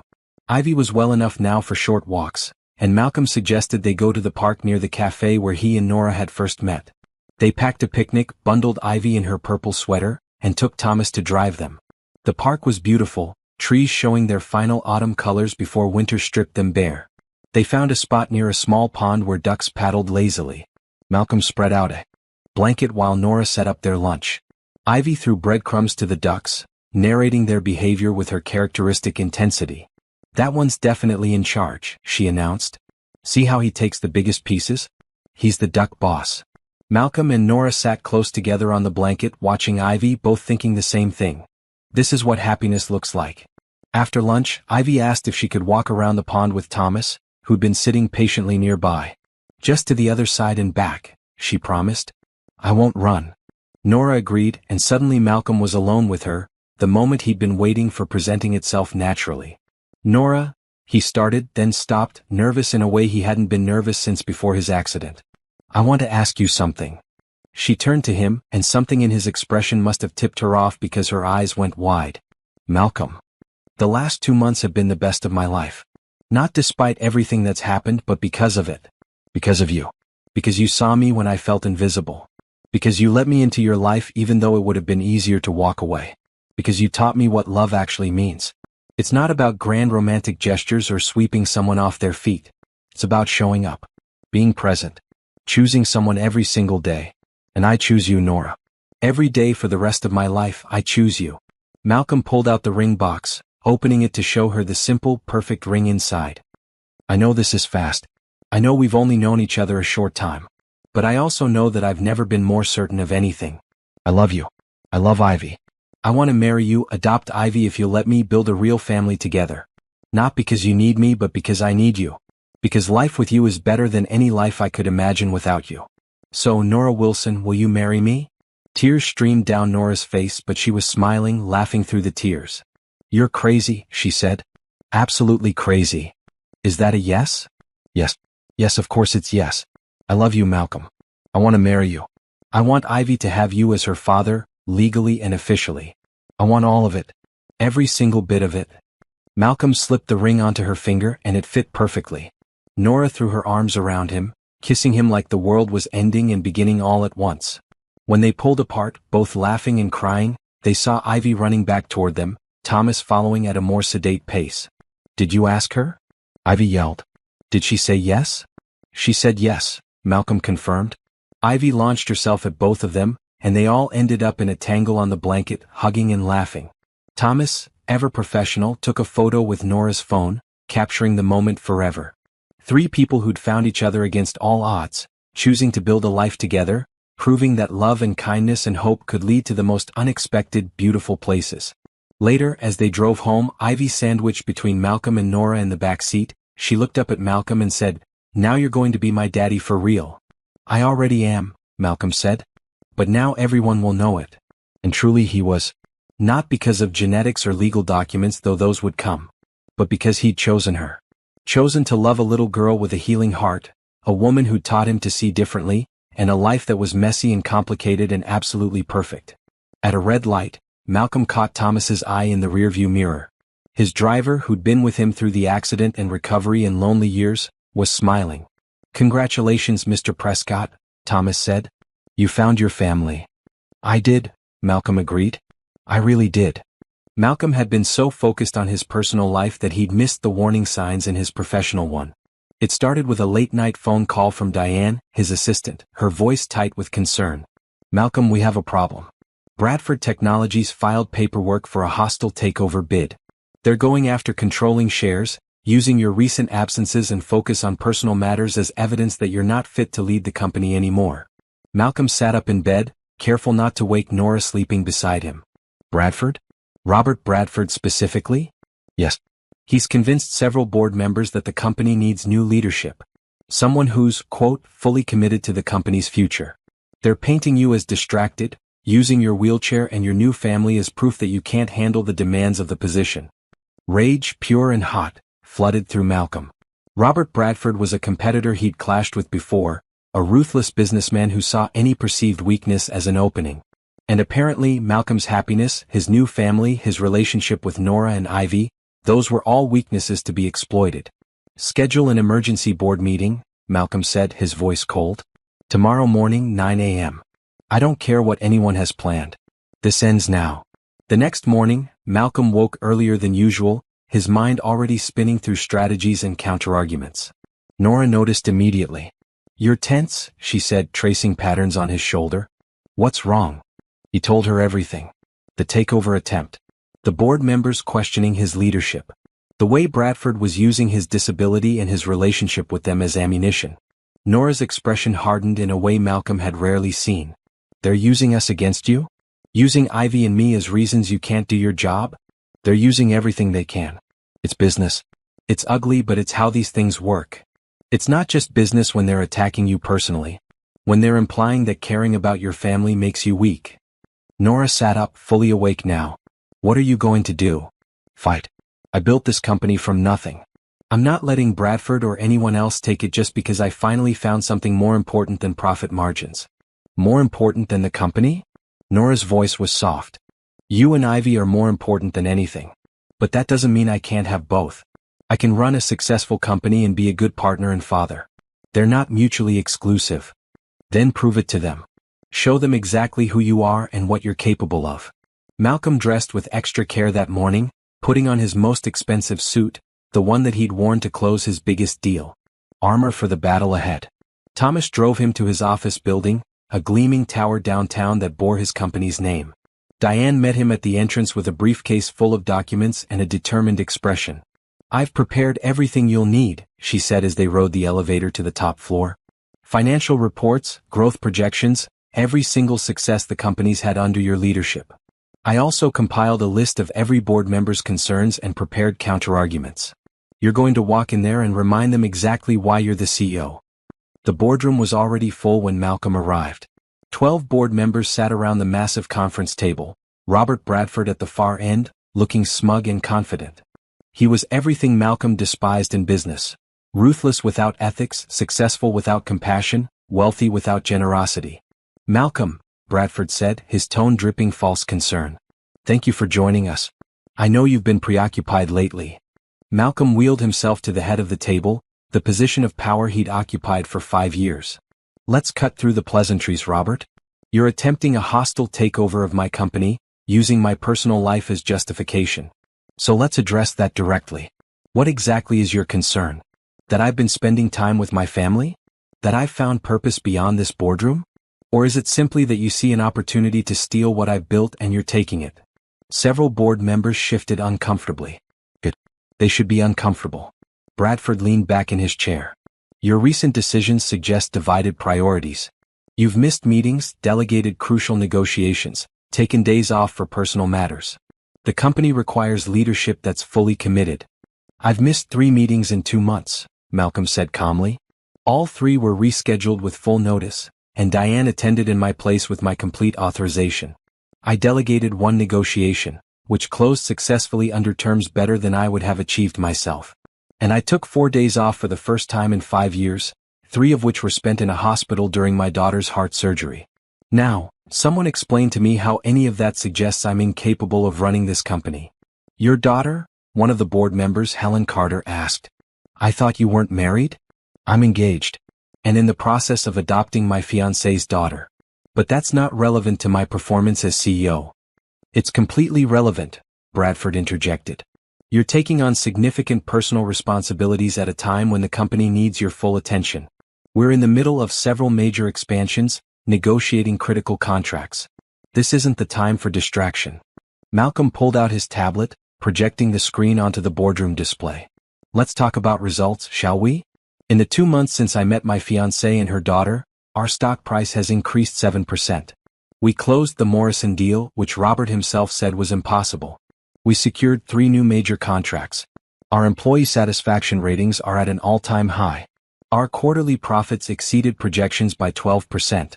Now, someone explain to me exactly how my so-called distractions are hurting this company. The silence was telling. Bradford's smug expression faltered. Malcolm continued, his voice firm. I want to address something directly. Some of you have concerns about my disability. You think a man in a wheelchair can't effectively lead a company. Let me be clear, I have led this company for 3 years since my accident. In those 3 years we've grown by 40%, expanded into 5 new markets, and increased our workforce by 30%. My wheelchair doesn't limit my ability to think, strategize, negotiate, or lead. What it does is give me perspective that most CEOs lack. I understand adaptability because I've had to adapt to a new way of living. I understand resilience because I've rebuilt my life from the ground up. And I understand compassion because I've experienced firsthand how people judge you based on limitations rather than capabilities. Helen Carter spoke up. Malcolm, no one is questioning your abilities. But Robert raises valid concerns about divided attention. Can you honestly say that having a family won't impact your dedication to this company? Helen, do you have children? Yes, 2. And would you say that having those children has made you less effective in your role as chief financial officer? Of course not. If anything, it's made me more efficient. Exactly. Having a family doesn't diminish my ability to lead. It enhances it. It gives me something to work for beyond just profit. It reminds me that this company employs 3,000 people, 3,000 individuals with families and lives and dreams. That's not a distraction. That's purpose. Malcolm wheeled around the table, making eye contact with each board member. I know what Robert is doing. He's trying to exploit any perceived weakness to take what I've built. And if you let him succeed, you're not just betraying me. You're betraying every employee who's worked hard to make this company successful. You're saying that personal happiness is incompatible with professional excellence. You're saying that a man in a wheelchair, or a man with a family, or a man who dares to have a life outside this building, isn't worthy of leadership. Is that really the message you want to send? Another board member, James Liu, cleared his throat. Malcolm makes valid points. His performance hasn't declined. If anything, he seems more focused lately. Because I am, Malcolm said. For 3 years, I poured everything into this company because I had nothing else. I worked 16-hour days because going home to an empty penthouse was depressing. I measured my worth entirely by quarterly earnings because I had no other metric for success. And yes, the company grew. But I was miserable. Now I have balance. I have reasons to be efficient, to delegate effectively, to build systems that don't require me to sacrifice my entire life. And the company is thriving because of it, not despite it. Bradford stood, slamming his hand on the table. This is exactly what I'm talking about. Malcolm is openly admitting that the company isn't his priority anymore. I'm admitting that the company isn't my only priority, Malcolm corrected. There's a difference. A company led by someone with no life outside work isn't sustainable. It leads to burnout, poor decisions, and lack of innovation. Ask anyone in this room if they'd be better leaders if they gave up their families, their hobbies, their personal lives. No one would say yes. So why am I being held to a different standard? The room fell silent again. Malcolm could see the calculations happening behind various board members' eyes. They were weighing loyalty against opportunity, ethics against profit. I'm not asking you to choose between me and Robert, Malcolm said quietly. I'm asking you to choose what kind of company you want this to be. One that values human beings and understands that leaders are people with complex lives? Or one that sacrifices everything, including humanity, at the altar of profit? Robert can offer you ruthless efficiency. I can offer you sustainable growth built on a foundation of respect for every person who walks through these doors. Your choice. Bradford's face had turned red. You're being emotional, Malcolm. Making this personal when it's just business. It became personal when you used my disability and my family as weapons against me. But fine, let's talk business. Robert, what's your proposal for the Jennings account? Bradford blinked, caught off guard. What? The Jennings account. Major client, currently negotiating renewal. What's your strategy? I'd need to review the file. I don't need to review the file. Jennings wants a 15% discount and expanded services. I'm offering 10% and partial expansion, with a promise to revisit in 6 months based on performance metrics. He'll accept because he values long-term partnership over short-term savings. That's the kind of detailed knowledge I have about every major account, every ongoing negotiation, every aspect of this company. Can you say the same, Robert? Or are you just trying to steal something you couldn't build yourself? The hostile takeover attempt fell apart after that. Board members who'd been wavering came firmly back to Malcolm's side. Helen Carter moved to officially reject Bradford's bid, and the motion passed 10-2. Bradford stormed out, making vague threats about legal action that everyone knew would go nowhere. He'd lost and he knew it. After the meeting, Diane hugged Malcolm tightly. That was amazing. You destroyed him. I just told the truth. Sometimes that's enough.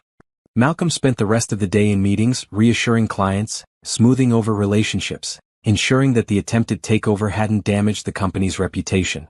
It was exhausting work but necessary. By the time he left the office at 6, he was drained but victorious. At home, Nora had dinner waiting. Ivy was coloring at the kitchen table, chattering about her day at school, which she'd recently returned to part-time as she continued recovering. The normalcy of it, the simple domestic beauty, hit Malcolm like a wave. You're home, Nora said, kissing him. How did it go? We won. Bradford's out. The board is back on my side. I never doubted it for a second. That night, after Ivy was asleep, Malcolm and Nora sat on the couch, exhausted but content. I meant what I said today, Malcolm told her. About you and Ivy being more important than the company. If I had to choose, I'd choose you every time. I know. But you shouldn't have to choose. You can have both. You deserve both. Bradford called me emotional. Said I was making it personal. Good. Business should be personal. It should involve real people with real feelings. That's not weakness, Malcolm. That's strength. Malcolm pulled her close. Thank you for believing in me. For standing by me. For reminding me that having a life outside work isn't a liability. Always, Nora said. You're stuck with us now. The weeks following the attempted takeover were busy but manageable. Malcolm restructured his schedule, delegating more effectively, building a stronger team around him so that his presence wasn't required at every meeting. He hired a new COO, someone he trusted completely, who could handle day-to-day operations while Malcolm focused on strategy and the aspects of the business he was most passionate about. The result was remarkable. The company continued to grow, but Malcolm's stress levels decreased. He was home for dinner most nights. He attended Ivy's school events. He and Nora had actual date nights, leaving Ivy with her grandmother while they explored the city together, rediscovering what it meant to simply be a couple. One evening, about a month after the boardroom confrontation, Malcolm received a phone call from Helen Carter. Malcolm, I wanted to apologize, she said without preamble. I should have shut down Bradford's attempt immediately. The fact that I even considered his arguments, that I questioned your commitment, that was wrong. You've proven time and again that you're an exceptional leader, and your personal life only makes you better at it. Thank you, Helen. That means a lot. I also wanted to tell you something. After that board meeting, after watching you defend not just your position but your right to have a full life, I went home and had a long conversation with my husband. I realized I'd been doing exactly what Bradford accused you of, sacrificing my family for work. I'd missed my daughter's last 3 soccer games. I'd canceled family dinners for conference calls. I was so afraid of being seen as less committed because I'm a woman with children that I was overcompensating, proving I could be just as ruthless and single-minded as any man. But you showed me that's not necessary. That being a whole person with a full life doesn't make you less capable. It makes you more so. So thank you for that. After the call ended, Malcolm sat quietly thinking about Helen's words.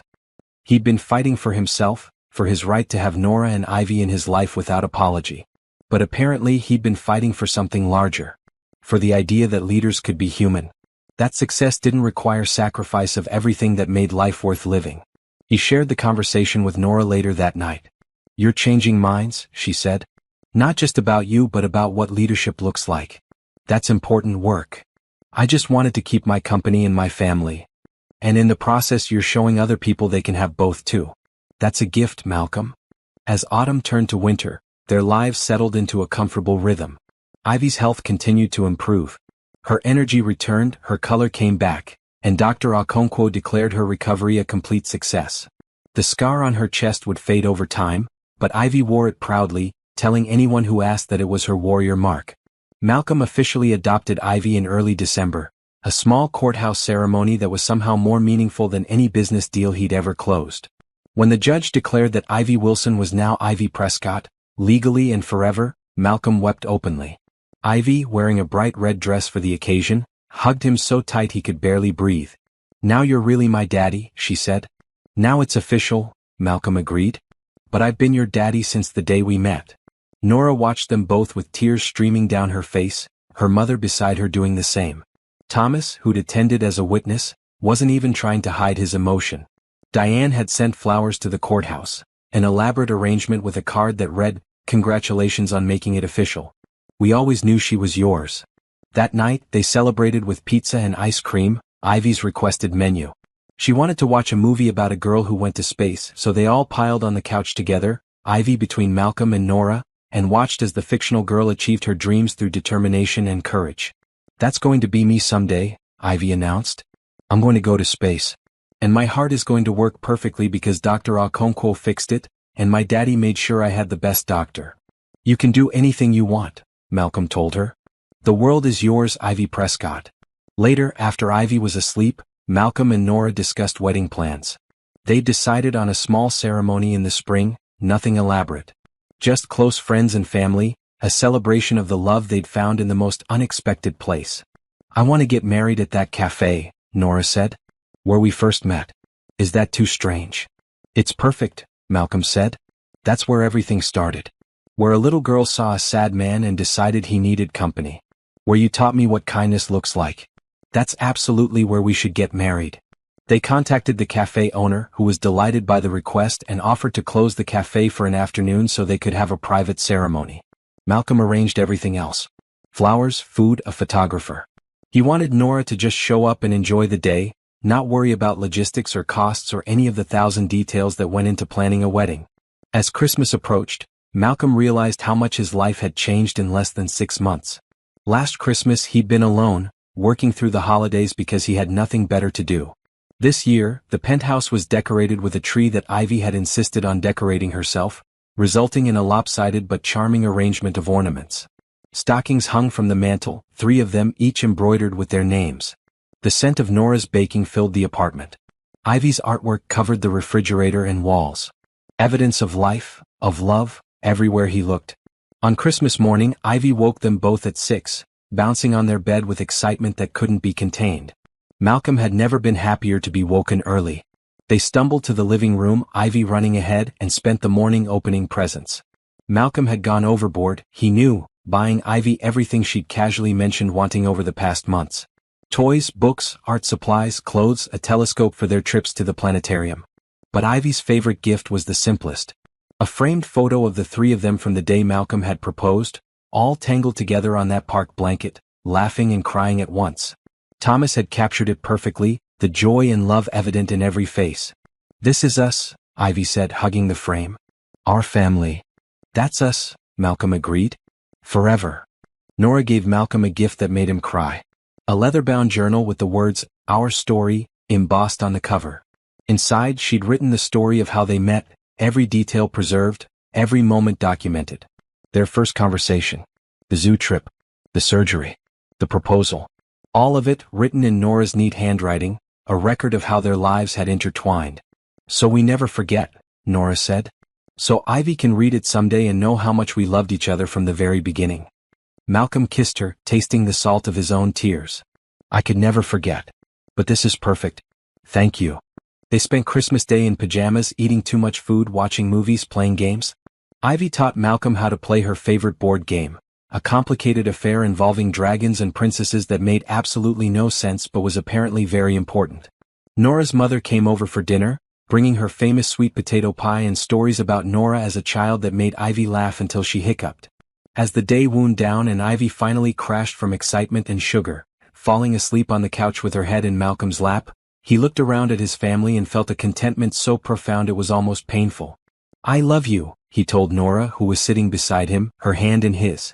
"I love this life we're building. I love every single moment of it." "Even the hard moments?" Nora asked. "Especially the hard moments. Because they prove it's real.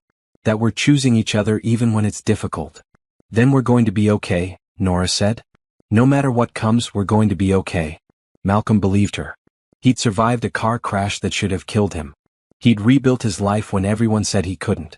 He'd fought for his company and won. He'd found love when he'd stopped looking for it. And now he had a family, a real family built on foundation of kindness and hope and love that led them all to exactly where they needed to be. Whatever challenges the future held, they'd face them together. As a family. And that was all that mattered. Spring arrived in bursts of color and warmth, transforming the city from winter's gray palette into something vibrant and alive. Cherry blossoms lined the streets near Malcolm's building. The park where he'd proposed turned lush and green. And the garden behind the cafe where they'd first met, which Malcolm had never even known existed, revealed itself to be a hidden oasis of flowers and winding paths. The cafe owner, Maria Santos, had taken Malcolm on a tour of the space when he'd come to finalize wedding arrangements. "My grandfather planted this garden 50 years ago," she'd explained, gesturing to the roses and tulips and flowering trees. "He said every cafe should have a secret heart, a place of beauty hidden from the rushing world. I think your wedding here will honor his memory."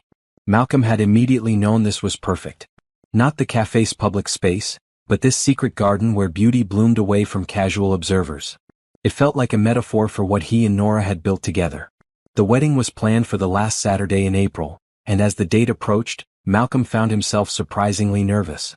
He'd negotiated million-dollar deals without breaking a sweat, but the idea of standing in front of their small gathering and declaring his love publicly made his hands shake. You're anxious, Nora observed one evening 2 weeks before the wedding. They were cleaning up after dinner, Ivy already bathed and reading in bed. These quiet moments had become Malcolm's favorite part of the day. Is it that obvious? You've reorganized the bookshelf 3 times in the last hour. That's your anxiety tell. Malcolm laughed. I didn't know I had an anxiety tell. You do. So what's worrying you? He set down the book he'd been needlessly rearranging and turned to face her. What if I'm not enough? As a husband, as a father to Ivy, as a partner in building this life we want. What if my limitations become frustrating over time? What if you wake up one day and realize you settled? Nora crossed the room and took his face in her hands. Malcolm Prescott, listen to me carefully. You are more than enough. You have always been more than enough. Your wheelchair is not a limitation on our love or our life together. The only limitations I see are the ones you imagine. You want to know what I see when I look at you? What? I see the man who sat alone in a cafe and let my curious daughter interrupt his misery. I see the man who offered to help with Ivy's medical care without expecting anything in return. I see the man who held my hand through the scariest day of my life. I see someone who shows up, every single day choosing us over and over. I see the love of my life. That's what I see. Malcolm pulled her close, burying his face in her hair. I don't deserve you. You deserve everything good that comes to you. When are you going to believe that? I'm working on it. Work faster, Nora said with a smile. We're getting married in 2 weeks and I need you to know, bone deep, that you're the only person I want standing beside me. Or sitting beside me. However you want to phrase it. Malcolm laughed, the tension breaking. I'll be sitting probably. More comfortable that way. Perfect. I'll be standing next to you, holding your hand, promising to love you forever. Sound good? Sounds perfect. The 2 weeks passed in a blur of final preparations. Ivy was beside herself with excitement, practicing her flower girl duties daily, scattering imaginary petals around the penthouse and narrating her own importance. I have a very important job, she'd announced to anyone who'd listen. I'm making sure everyone knows love is happening. Malcolm's assistant Diane handled most of the logistics, coordinating with the cafe, arranging flowers, confirming the small guest list. Thomas would be there, of course. Diane and her husband. Nora's mother. Dr. Okonkwo, who'd become a friend beyond just Ivy's doctor. Helen Carter from Malcolm's board. A few of Nora's nursing colleagues. And Marcus, Malcolm's physical therapist, who'd been there through the darkest days after the accident and deserved to see this bright outcome. The night before the wedding, Malcolm couldn't sleep. He lay in bed, listening to Nora breathe beside him, and thought about everything that had led to this moment. The accident that had changed his life. The 3 years of isolation and bitterness. The random decision to try dating again that had led to that cafe. A little girl's observation that he looked sad. Every decision, every moment, every seemingly random choice had led him here. He must have drifted off eventually because he woke to Ivy bouncing on the bed, her bright yellow dress already on, hair styled in elaborate braids that Nora had clearly spent significant time on. It's wedding day. Ivy shrieked. You're marrying mommy today. Malcolm rubbed his eyes, smiling at her enthusiasm. I am. Are you ready for your important job? I was born ready. That's what Grandma said. She said I'm a natural at making sure love happens. Your grandma is very wise. Nora appeared in the doorway and Malcolm's breath caught. She wore a simple robe, her hair in curlers, no makeup yet. She was beautiful. She'd always been beautiful, but today there was something extra. A glow. Pure happiness radiating from every part of her. No seeing the dress, she warned, catching him staring. Bad luck. I don't believe in bad luck anymore. Not after finding you. Smooth talker. But still tradition. Come on, Ivy, let's let Daddy get ready. We have our own preparations to finish. They disappeared into the master bedroom, leaving Malcolm to get ready in the guest room. Thomas arrived at noon to help him dress, an unexpected but appreciated gesture. You're really doing this, Thomas said as he helped Malcolm with his tie. Deep green, Nora's favorite color. I really am. I'm happy for you, sir. You deserve this. Call me Malcolm. After all this time, I think we're past formalities. Thomas smiled. Malcolm then. You've come a long way from that night in the cafe. The man who got stood up. Do you ever think about what would have happened if Nora and Ivy hadn't approached you? All the time. I'd probably still be alone, bitter, throwing myself into work because I had nothing else. They saved me, Thomas. They reminded me what it means to be fully human. You saved them too. Ivy's healthy because of you. Nora's happy because of you. It goes both ways. At 1 o'clock they caravaned to the café. Malcolm rode with Thomas while Diane drove Nora, Ivy, and Mrs. Wilson separately. Tradition, Nora had insisted, laughing. They shouldn't see each other before the ceremony. The café's secret garden had been transformed. White chairs arranged in neat rows. An arch covered in flowers at the front. Soft music playing from hidden speakers. Maria had outdone herself, creating a space that felt both intimate and magical. Malcolm positioned himself at the front beside the officiant, a friend of Maria's who'd agreed to perform the ceremony. The guests filed in, taking their seats. Diane dabbing at her eyes before she even sat down. Marcus giving Malcolm a thumbs up. Dr. Okonkwo smiling warmly. Everyone who mattered gathered in this small space to witness something beautiful. Then the music changed and Ivy appeared at the garden entrance. She walked slowly, carefully, dropping rose petals with exaggerated precision. Her face was serious with concentration, and Malcolm loved her so much in that moment he thought his heart might burst. When she reached the front, she gave him a quick hug before taking her seat in the front row next to her grandmother. And then Nora appeared. She wore a simple dress, cream-colored, tea-length, with delicate lace at the sleeves. Her hair was down, flowing over her shoulders. She carried a small bouquet of wildflowers. She wore the ring Malcolm had given her, but no other jewelry. She didn't need any. She was absolutely radiant. Their eyes met and Malcolm forgot to breathe. This woman. This incredible woman was choosing to marry him, to build a life with him, to trust him with her heart and her daughter's heart. How had he gotten this lucky? Nora walked down the short aisle alone, her own woman making her own choice. When she reached Malcolm, she handed her bouquet to her mother and took both his hands in hers. "Hi," she whispered. "Hi," he whispered back. "You're beautiful. You're crying. Happy tears. The best kind." The officiant cleared his throat, smiling at them both. "We're gathered here today to witness the union of Malcolm and Nora, two people who found each other in the most unexpected way and built something extraordinary together. I understand they've written their own vows." Malcolm went first, his voice steady despite the emotion coursing through him. "Nora, 6 months ago I was sitting alone in this café, convinced that my life was essentially over. That the best parts were behind me, and all that was left was managing a slow decline into irrelevance. And then your daughter asked why I looked sad. Such a simple question. But it changed everything. You changed everything. You taught me that kindness is not weakness. That accepting help is not failure. That love is not something to be earned through perfection, but something freely given to imperfect people who choose to show up. You showed up for me when you had no reason to. You let me into your life when it would have been easier to walk away.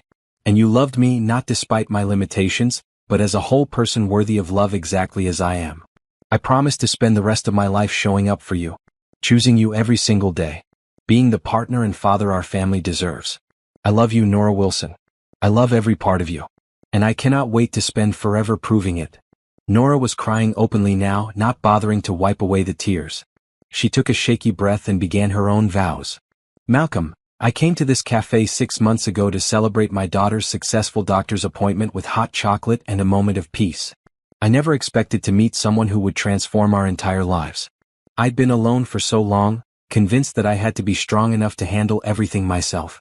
That depending on anyone was dangerous, that opening my heart was foolish. And then I saw you sitting alone, looking so lost, and Ivy saw you too. We made a choice that day to see you, really see you, and you made a choice to see us back. You saw a tired single mother and a sick little girl, and instead of walking away, you walked toward us. You offered help without expecting anything in return.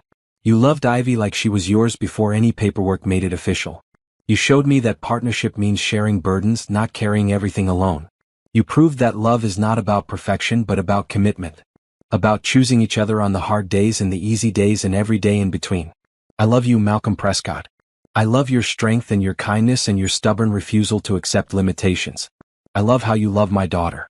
I love the life we're building together. And I promise to spend forever showing up for you, choosing you, being the partner you deserve. We're in this together now. Always." The officiant had to pause to compose himself. Around them there wasn't a dry eye in the garden. Even Thomas was discreetly wiping his face. "By the power vested in me," the officiant finally said, "I now pronounce you husband and wife. Malcolm, you may kiss your bride." Malcolm pulled Nora down to him and they kissed as husband and wife for the first time. The small gathering erupted in applause. Ivy cheered louder than anyone, jumping up and down.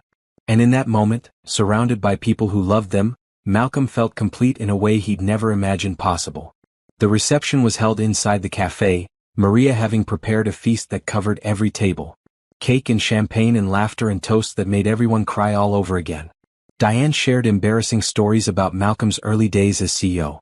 Mrs. Wilson talked about Nora's determination as a child, how she'd always been a fighter. Dr. Okonkwo toasted to Ivy's health and the family's future. Marcus gave a short speech about watching Malcolm rebuild his life and being honored to witness this next chapter. When it was Ivy's turn, she stood on her chair and announced, "My daddy used to be sad. Now he's happy because he has me and mommy. That's what love does. It makes sad people happy." The end. She sat down to thunderous applause. As the afternoon stretched into evening, Malcolm found himself sitting with Nora in a quiet corner, watching their guests mingle and celebrate. "We did it," Nora said. "We're actually married. We really are. How does it feel? Like coming home. Like everything finally makes sense. How does it feel for you?" Malcolm thought about the question. "Like I finally understand what I was surviving for. All those hard days after the accident, all the physical therapy and relearning and fighting to rebuild my life, I was surviving for this. For you. For Ivy. For this family. I just didn't know it yet. Do you think we would have found each other if the accident hadn't happened? If you'd still been the man you were before? I don't know. Maybe. Maybe not. But I think maybe I needed to be broken first to appreciate what we have. To understand what actually matters. You were never broken, Malcolm. Just wounded. There's a difference. You're right. And you healed me. You and Ivy both." They sat in comfortable silence, watching Ivy dance with her grandmother, both of them laughing at some private joke. Their family. Their beautiful, unexpected, perfect family. As the sun set and the garden lights came on, casting everything in a warm glow, Malcolm made one more promise. Not aloud but to himself. He would never take this for granted. Never let a day pass without appreciating what he'd been given. Never forget that kindness and hope and love had led him here, to this garden, to this woman, to this life that was more beautiful than anything he could have planned or imagined. Later, as they said goodbye to their guests and prepared to head home, they decided against a honeymoon right away, wanting Ivy with them, planning a family trip for later in the summer. Maria pulled Malcolm aside. "My grandfather would have loved this," she said. "He always said this garden was waiting for the right love story. And yours is the right one. Thank you for letting me be part of it. Thank you for providing the space where it all began. Where Nora and Ivy first approached me. This cafe will always be special to us." They drove home as a family, Ivy half asleep in the back seat, clutching Hope the star and mumbling about how pretty the flowers were. Thomas caught Malcolm's eye in the rearview mirror and smiled.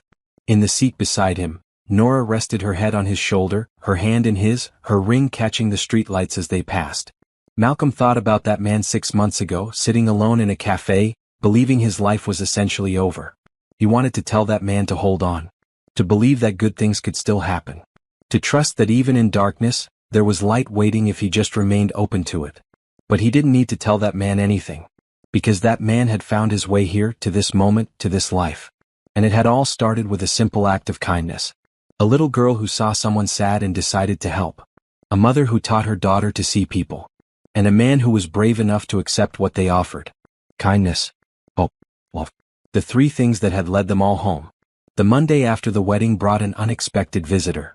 Malcolm was working from home, reviewing contracts at the dining table while Nora prepared lunch and Ivy practiced writing her letters at the kitchen counter.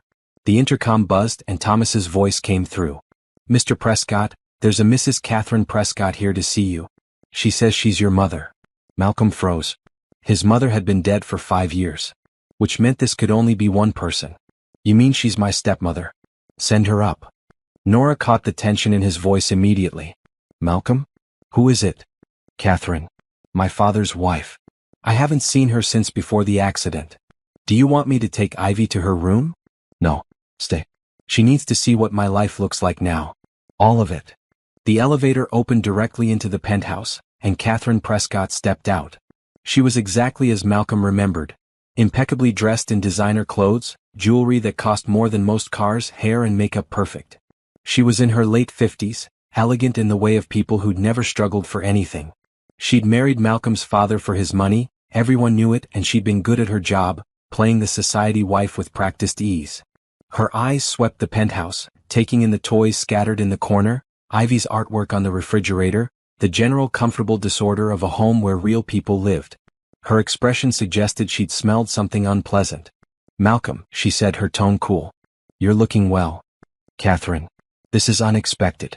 I don't believe we've spoken in 4 years." "Yes, well. I heard through mutual acquaintances that you'd gotten married. I wanted to meet your new wife." Her gaze shifted to Nora, dismissive and evaluating at once. This must be her. Nora stepped forward, extending her hand. "I'm Nora. It's nice to meet you." Catherine took Nora's hand limply, the way one might touch something contaminated. "Charming. And this is my daughter Ivy." "Malcolm's daughter now legally." Catherine's eyebrows rose. "I see. How progressive. Malcolm, might we speak privately? Anything you have to say, you can say in front of my wife." "Very well." Catherine sat uninvited on the couch, crossing her legs with deliberate grace. "I'll be direct. I've been informed that you've adopted a child and married a woman you met less than a year ago. A nurse." She said the word like it was something distasteful. "I'm concerned about your judgment. More specifically, I'm concerned that you're being taken advantage of." Malcolm felt anger rise in his chest, hot and immediate. "Excuse me?" "Oh, don't be naive, Malcolm. A single mother with a sick child meets a wealthy man in a wheelchair? The optics are obvious. She saw an opportunity and took it. I don't blame her entirely. People from that background often have to be resourceful. But I would hate to see you hurt when she inevitably shows her true colors." Nora made a sound like she'd been slapped. Ivy, sensing the tension even if she didn't understand it, moved closer to her mother. Malcolm wheeled forward, positioning himself between Catherine and his family. "Let me be very clear," he said, his voice cold and controlled. "You don't know anything about Nora or her background. You don't know how we met or what our relationship is built on. And you certainly don't have any right to make judgments about my family. I'm trying to protect you." "No, you're trying to protect my father's money. Money that will eventually be mine. Money you're afraid I might share with my wife and daughter. Let me ease your mind, I absolutely plan to share it. Everything I have is theirs. Because that's what family means. Something you've never understood." Catherine's expression hardened. "Your father was right about you. He said the accident made you soft. Emotional. Unable to think clearly about business or legacy." "My father said that?" "He said you'd surround yourself with people who'd coddle you, take advantage of your guilt over the wheelchair. He warned me this might happen." Malcolm laughed, a bitter sound. "My father hasn't spoken to me since 3 months after the accident. He told me I was an embarrassment and walked out. So forgive me if I don't particularly care about his opinions or his warnings. And as for you, Catherine, I think it's time you left." "Malcolm, please. I'm trying to help." "No, you're trying to protect money that has nothing to do with you. My will is none of your business. My marriage is none of your business. My daughter is none of your business. The only thing I'll say is this. When my father dies and I inherit whatever he hasn't already spent on maintaining appearances, I plan to donate the majority of it to charity. Medical research specifically. Pediatric cardiology. So your concern about me squandering the family fortune on my wife and child is misplaced. I'm planning to squander it on children like Ivy all over the world. Now please leave my home." Catherine stood, her composure cracking slightly. "You're making a mistake. The only mistake I made was letting you into my home. Thomas will see you out." After Catherine left, the penthouse was silent. Nora stood very still, her arms wrapped around herself. Ivy looked confused and a little scared. Malcolm felt exhausted, the anger draining out of him and leaving only weariness behind. "I'm sorry," Nora said quietly. "I'm so sorry that meeting me has caused problems with your family." "She's not my family." "You are. Ivy is. Thomas and Diane and the people who showed up to our wedding, those are my family. Catherine and my father, they stopped being family a long time ago. But still, she thinks I'm using you. Taking advantage. What if other people think that too?" Malcolm wheeled over to her, taking her hands. "Let them think whatever they want. I know the truth. You know the truth. That's all that matters." "Is it though?" "Malcolm, we come from very different worlds. I'll never fit into that world, the society parties and charity galas and whatever else people like Catherine do. What if you regret that someday? What if you miss that life?" "I don't miss anything about that life. It was hollow and fake and full of people who measured worth by bank accounts and bloodlines. You've given me something real, Nora. Something Catherine and people like her will never understand. Don't let her poison what we have." Ivy tugged on Nora's sleeve. "Mommy, why was that lady so mean?" Nora knelt down to her daughter's level.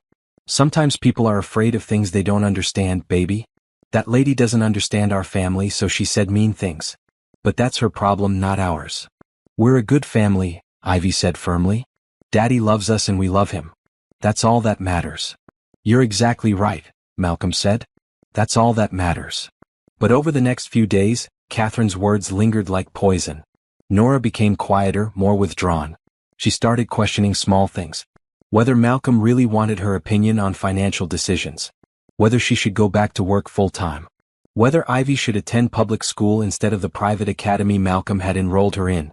Malcolm finally confronted her on Thursday evening after Ivy was asleep. Talk to me. What's going on in your head? Nora was quiet for a long moment. Catherine was right about one thing. I did benefit enormously from meeting you. Ivy got the best medical care available. We live in this incredible place. I don't have to work 3 jobs anymore. My daughter has everything she could possibly need. And yes, I love you deeply and truly. But what if somewhere in my subconscious, when I agreed to marry you, there was a part of me that saw the practical benefits? What if I'm not as pure-hearted as I want to believe? Malcolm took her hands. Nora, you fought accepting my help for months. You argued every time I tried to pay for something or make your life easier. You insisted on contributing however you could. You didn't ask me for a single thing. I had to practically force you to accept basic help with Ivy's medical care. So no, I don't believe for a second that you married me for practical benefits. You married me because we love each other. Period.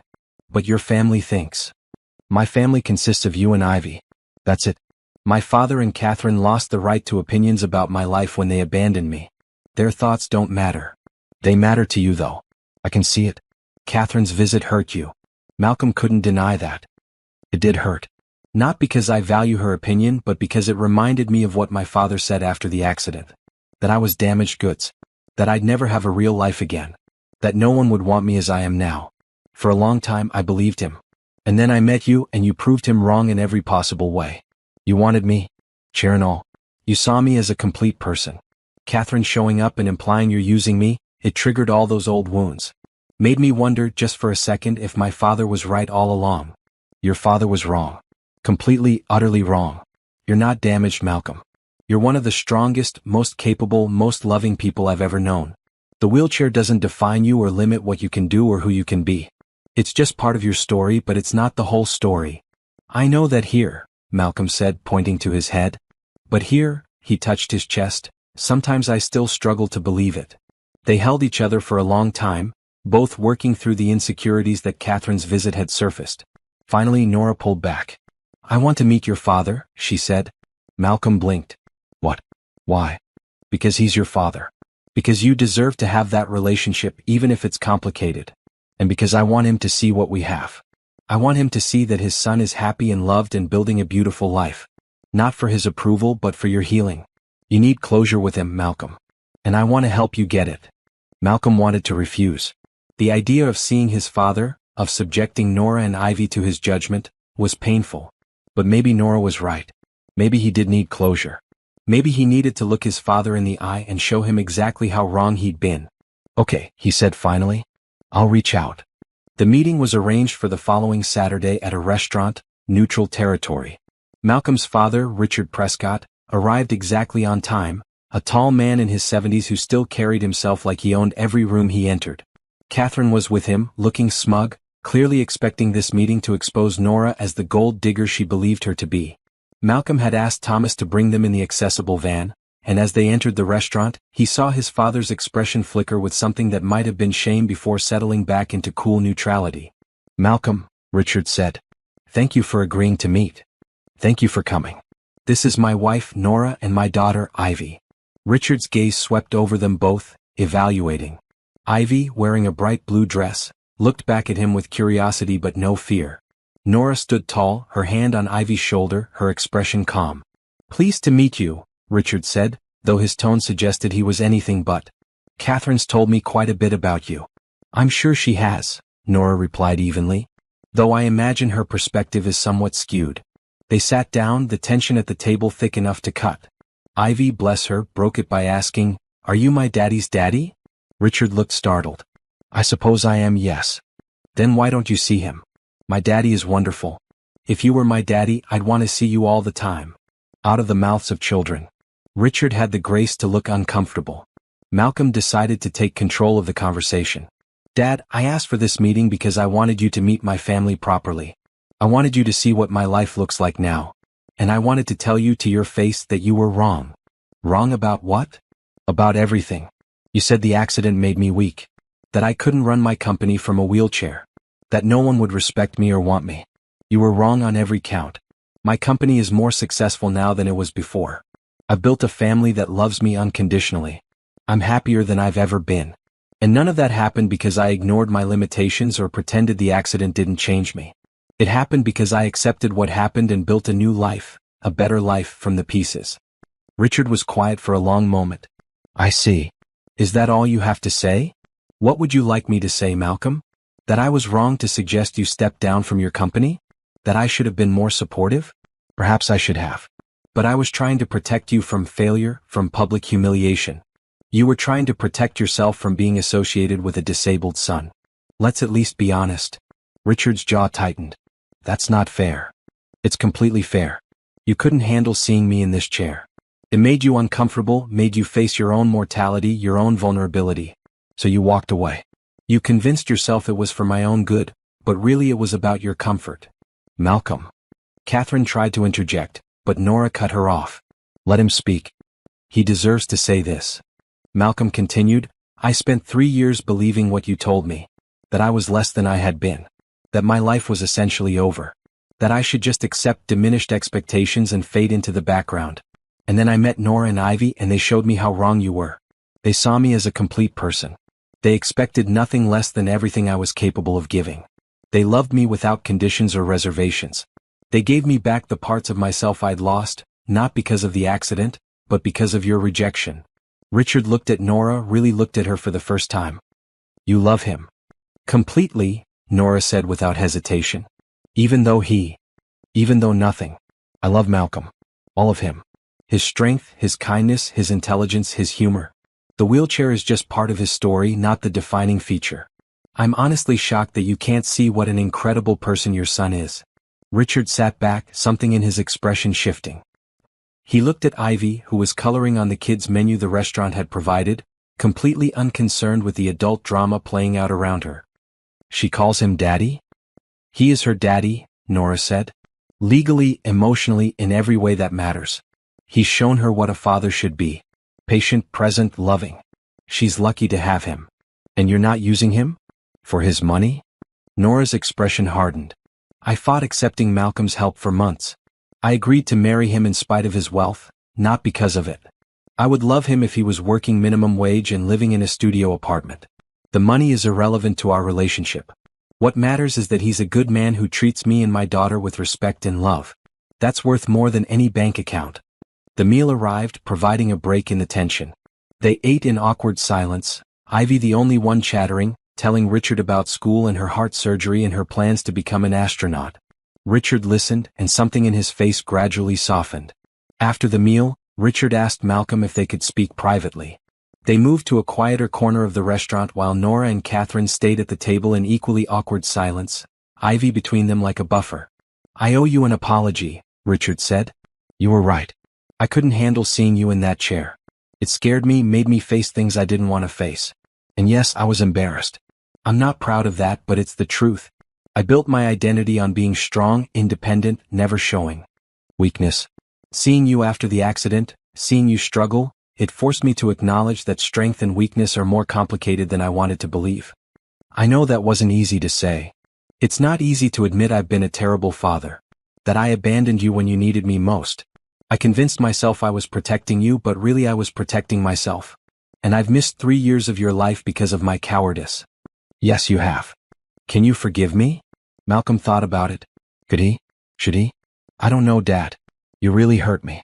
Your rejection, your implications that I was less than before, that shaped how I saw myself for a long time. I carried that weight, that belief that I was damaged and unworthy. It nearly destroyed me. But you overcame it. You built this life. Not because of you. In spite of you. And yes, I've overcome it, but the scars are still there. Forgiveness isn't something I can just decide to do. It's a process. But if you're genuinely sorry, if you're willing to actually be part of my life going forward, to know my wife and my daughter and support the family I've built, Then maybe we can work toward it. Richard nodded slowly. I'd like that. I'd like to try at least. Your wife, Nora, she's remarkable. And that little girl, she's special. You built something good here, Malcolm. Something I didn't think was possible for you. I'm glad I was wrong. They returned to the table where Catherine was looking distinctly uncomfortable. Nora had apparently used the private time to have her own conversation, and whatever she'd said had clearly landed. Catherine, Richard said. We're leaving. Malcolm, thank you for this meeting. I hope we can do it again soon. After they left, Nora let out a breath. That was intense. What did you say to Catherine? I told her that if she ever implies again that I'm using you, or that our relationship is anything less than genuine, I will make it my personal mission to ensure she understands exactly how wrong she is. I also told her that the money doesn't matter to me, but the love does, and I will protect that love from anyone who tries to diminish it. I may have been slightly more forceful than necessary. Malcolm laughed. I love you so much. I love you too. And I love that you stood up to your father. That was brave. I learned from the best. Ivy looked up from her coloring. Is Daddy's daddy going to come visit us now? Maybe, Malcolm said. Would you like that? Only if he's nice. I don't like people who are mean to you. Me neither, sweetheart. As they drove home, Malcolm felt lighter than he had in days. The confrontation with his father hadn't magically healed years of hurt, but it was a start. And more importantly, he'd proven to himself and to his father that he'd built a life worth having. A family worth protecting. A future worth fighting for. Later that night, after Ivy was asleep, Malcolm received a text from his father. I meant what I said. I'd like to try to be part of your life again. No expectations, just hope. Thank you for giving me the chance. Malcolm showed the text to Nora. What do you think? I think people can change if they want to. I think your father was confronted with the reality of what he lost and he's trying to make amends. Whether you let him back in is completely your choice. But if you do, I'll support it. Family is complicated, but it's also important. Even when they hurt you? Especially then. Because forgiveness isn't about them deserving it. It's about you being free from carrying the weight of their mistakes. If you can forgive your father, even partially, it's not for him. It's for you. Malcolm thought about that. He'd been carrying his father's rejection for years, letting it shape his self-perception, his fears, his hesitations. Maybe it was time to put that burden down. Not to forget what happened, but to stop letting it control his present and future. He texted back, one step at a time. But I'm willing to try. The response came immediately, that's all I can ask for. Thank you, son. As Malcolm lay in bed that night, Nora curled against his side, he thought about how far he'd come. From the broken man in the cafe to this, a full life with people who loved him, a family he'd built, a future full of possibility. The road had been hard, the obstacles many, but he'd made it. And more importantly, he'd made it without sacrificing who he was. He'd made it by embracing all of himself, limitations and strengths alike. The next chapter of his life was just beginning. And for the first time in years he was eager to see where it led. 6 months after the wedding, Malcolm stood in the same cafe where everything had begun, watching workers hang a banner that read, Grand Opening, Hope Foundation for Pediatric Cardiology Research. The cafe's back garden, where he and Nora had married, had been transformed for the evening's celebration. Investors, donors, medical professionals, and families whose children had benefited from the foundation's first grants were gathering to celebrate what Malcolm considered his greatest achievement. Not his company, which continued to thrive. Not his wealth, which he was systematically redirecting toward meaningful causes. But this. A foundation named after Ivy's stuffed star, dedicated to ensuring that every child with a heart condition could receive the kind of care that had saved his daughter's life. Dr. Okonkwo was the foundation's medical director, working part-time to oversee grant distribution and research priorities. Nora had joined the board, bringing her nursing perspective and her passion for accessible healthcare. Even Richard, Malcolm's father, had donated a significant sum and agreed to serve as a funding advisor, his decades of investment experience put to good use for once. The reconciliation with his father had been slow and sometimes painful. Richard attended family dinners now, usually twice a month, and he was learning to be a grandfather to Ivy. It wasn't perfect.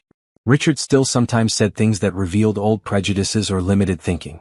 But he was trying, genuinely trying, and Malcolm had learned to appreciate the effort even when the execution was flawed. Catherine, on the other hand, had gradually faded from their lives. She and Richard had separated, an amicable split that surprised no one. Richard had admitted that he'd married her for the wrong reasons and stayed out of convenience rather than love. He was working on being alone, on defining himself as something other than wealthy and married. It was good growth if later than it should have been. "You're thinking too much," Nora said, coming up behind Malcolm and wrapping her arms around him. She wore a deep red dress, her hair up, looking every bit as beautiful as she had on their wedding day. "This is supposed to be a celebration." "I'm celebrating. Just also reflecting." "On what?" "How much has changed? A year ago I was alone and miserable. Now look at this. A foundation that's going to help thousands of children. The family I love more than anything. A life that actually means something beyond profit margins." "You always meant something, Malcolm. The accident didn't change your worth. It just changed your perspective." "You changed my perspective. We changed each other. That's what love does."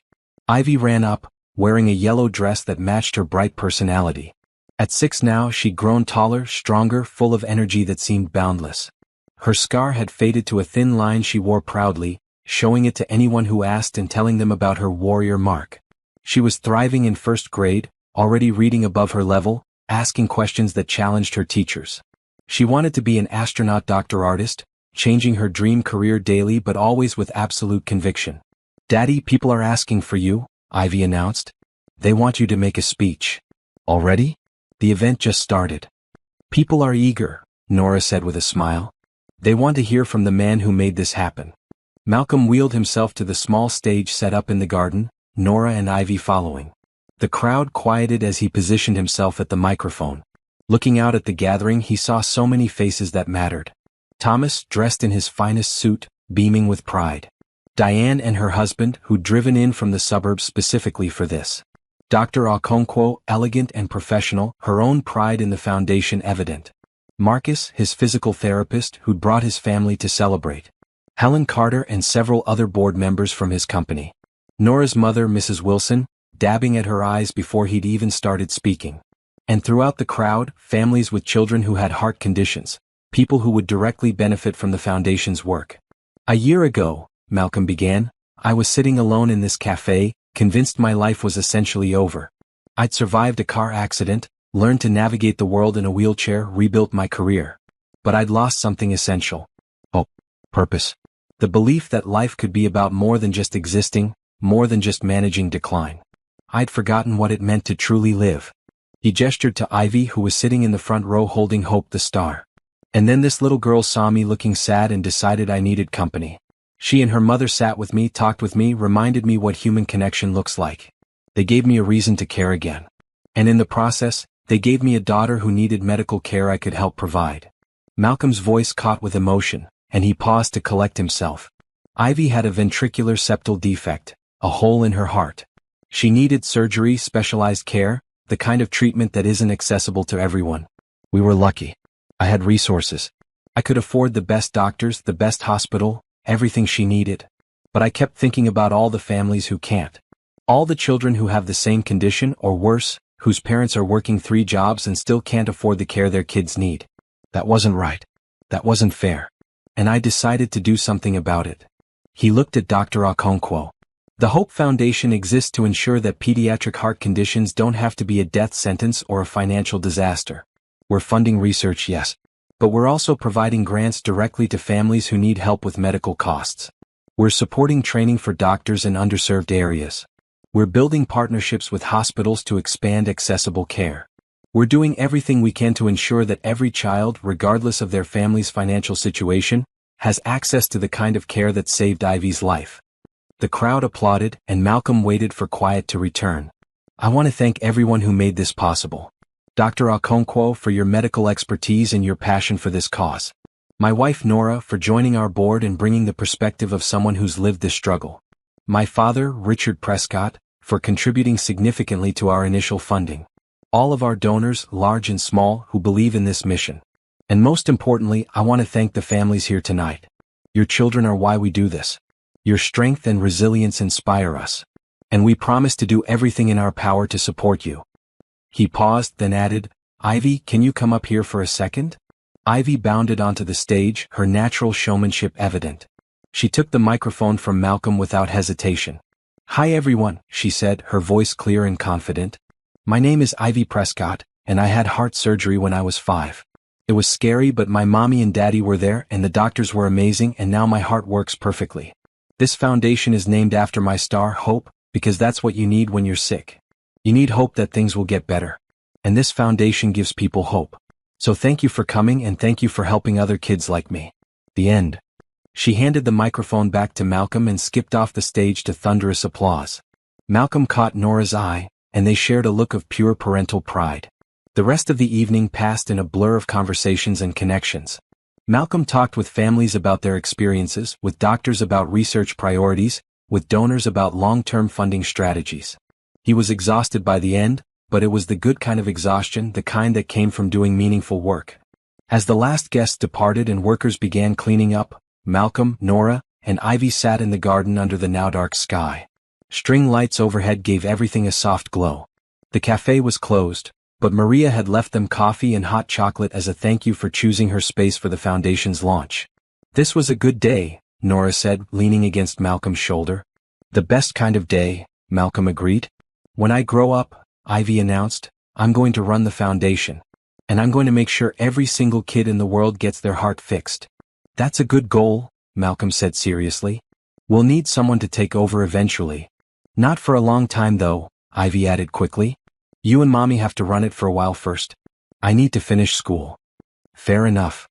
They sat in comfortable silence, 3 people who'd found each other against all odds and built something beautiful together.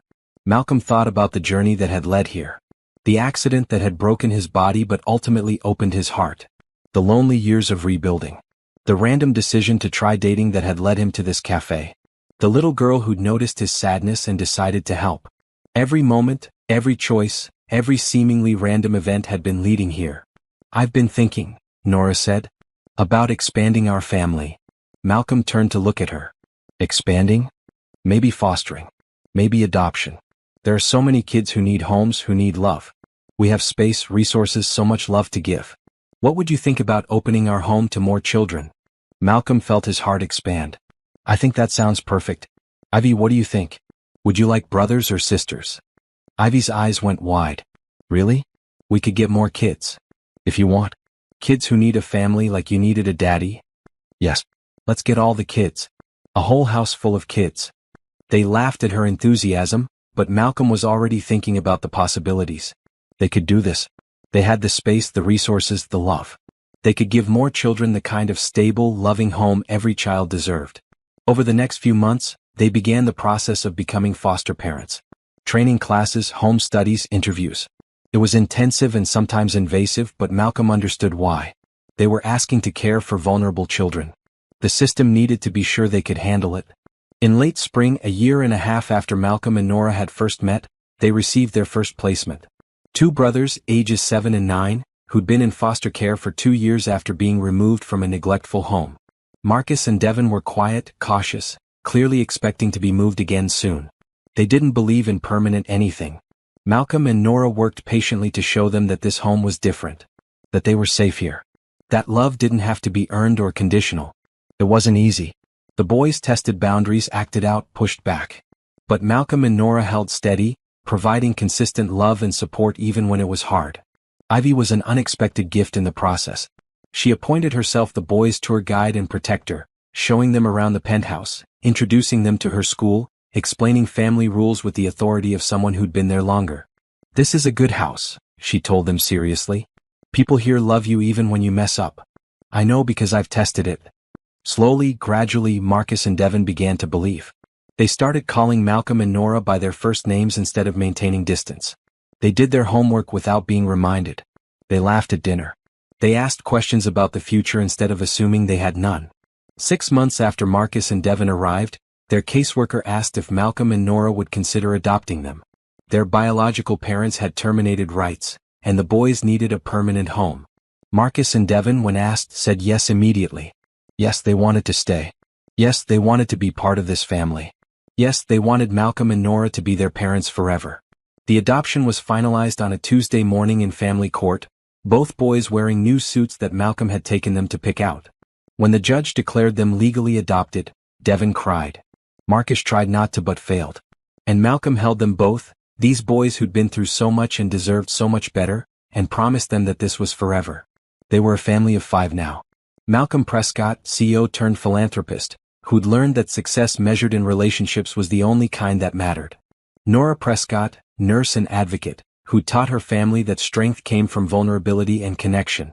Ivy Prescott, future astronaut doctor artist, whose big heart and bright spirit lit up every room. Marcus Prescott, age 9, who'd learned that not all adults would hurt him. And Devin Prescott, age 7, who'd learned that families could choose you and keep you. The penthouse that had once been a sterile showcase was now chaos and color and love. Toys and books everywhere. Art projects covering every surface. Schedules posted on the refrigerator coordinating school and therapy appointments and extracurriculars. The sounds of children laughing, arguing, playing, learning. The beautiful disorder of a real home where real people lived fully. Malcolm's company continued to thrive, now under the daily management of his excellent COO. Malcolm focused on strategy and the aspects of business he most enjoyed, working from home most days so he could be present for his children. The Hope Foundation expanded, opening satellite offices in 3 other cities, funding groundbreaking research, helping hundreds of families access critical care. Richard, Malcolm's father, was now Grandpa Richard to all 3 children. He came to dinner weekly, learned to play the games the kids enjoyed, told stories about Malcolm's childhood that revealed a softer side no one knew existed. The reconciliation wasn't perfect, but it was real. And that was enough. On a Saturday afternoon in June, 2 years after Malcolm had sat alone in that cafe, the Prescott family gathered in the garden for a different kind of celebration. It was Ivy's 7th birthday, and she'd requested a space party. The garden was decorated with planets and stars, a telescope set up for later stargazing, constellation cakes that Nora had baked.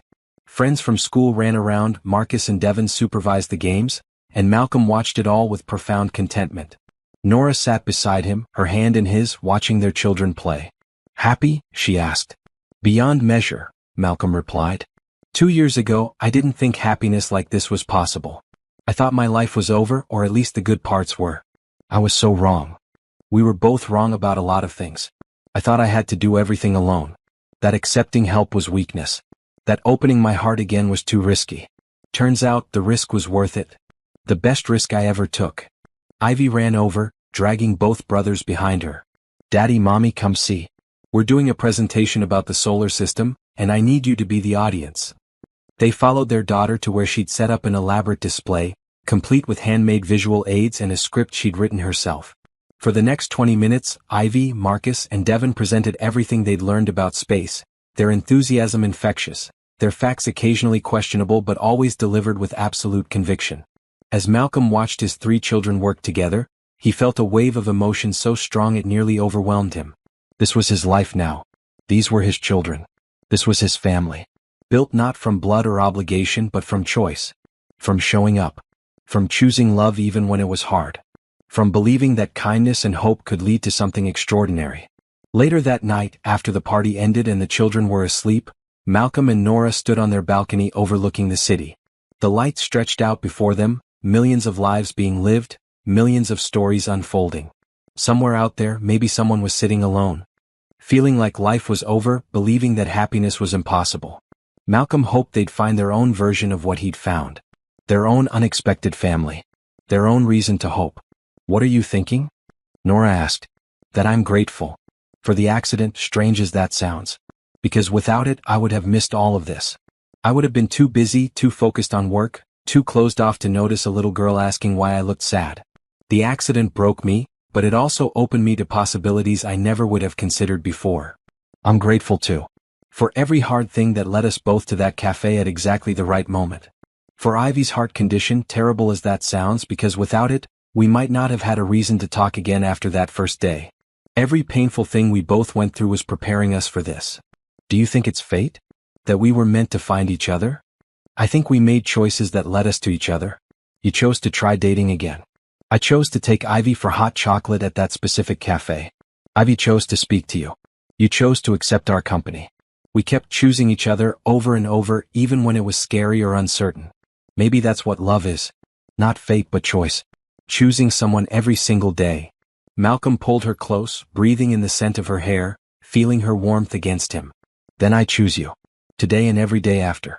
Forever. Forever, Nora agreed. Inside, one of the children called out, a bad dream or a request for water, and they moved as one back into the penthouse, back to their beautiful, chaotic, perfect life. Malcolm wheeled down the hallway, Nora beside him, ready to comfort whichever child needed them, ready for another day of parenthood's challenges and rewards. As he tucked Devon back into bed after a nightmare, reassuring him that he was safe and loved and would never be sent away, Malcolm thought about that man in the cafe 2 years ago. The bitter, lonely man who'd given up on happiness. He wanted to tell that man to hold on. To believe that good things could still happen. To trust that even in darkness there was light waiting.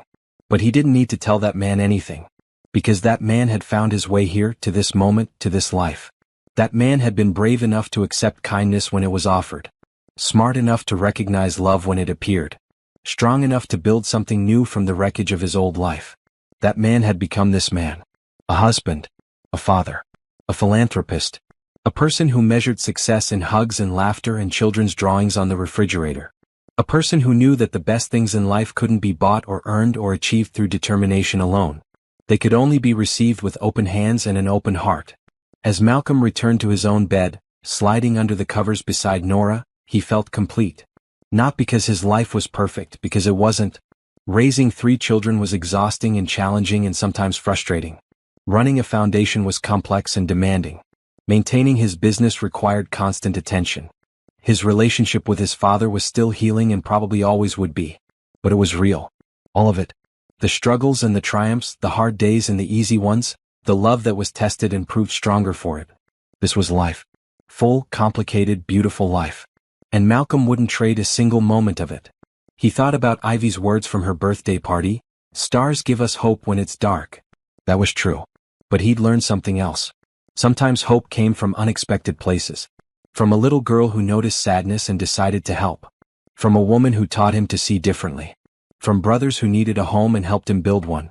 From a father who'd learned to change even when it was hard. Hope came from choosing to stay open. From accepting help.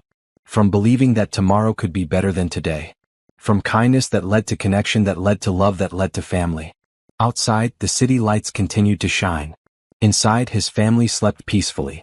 And Malcolm, once broken and bitter, now whole and grateful, closed his eyes and dreamed of the future. A future full of possibility.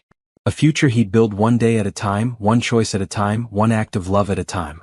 Forever had begun. And it was more beautiful than anything he could have imagined.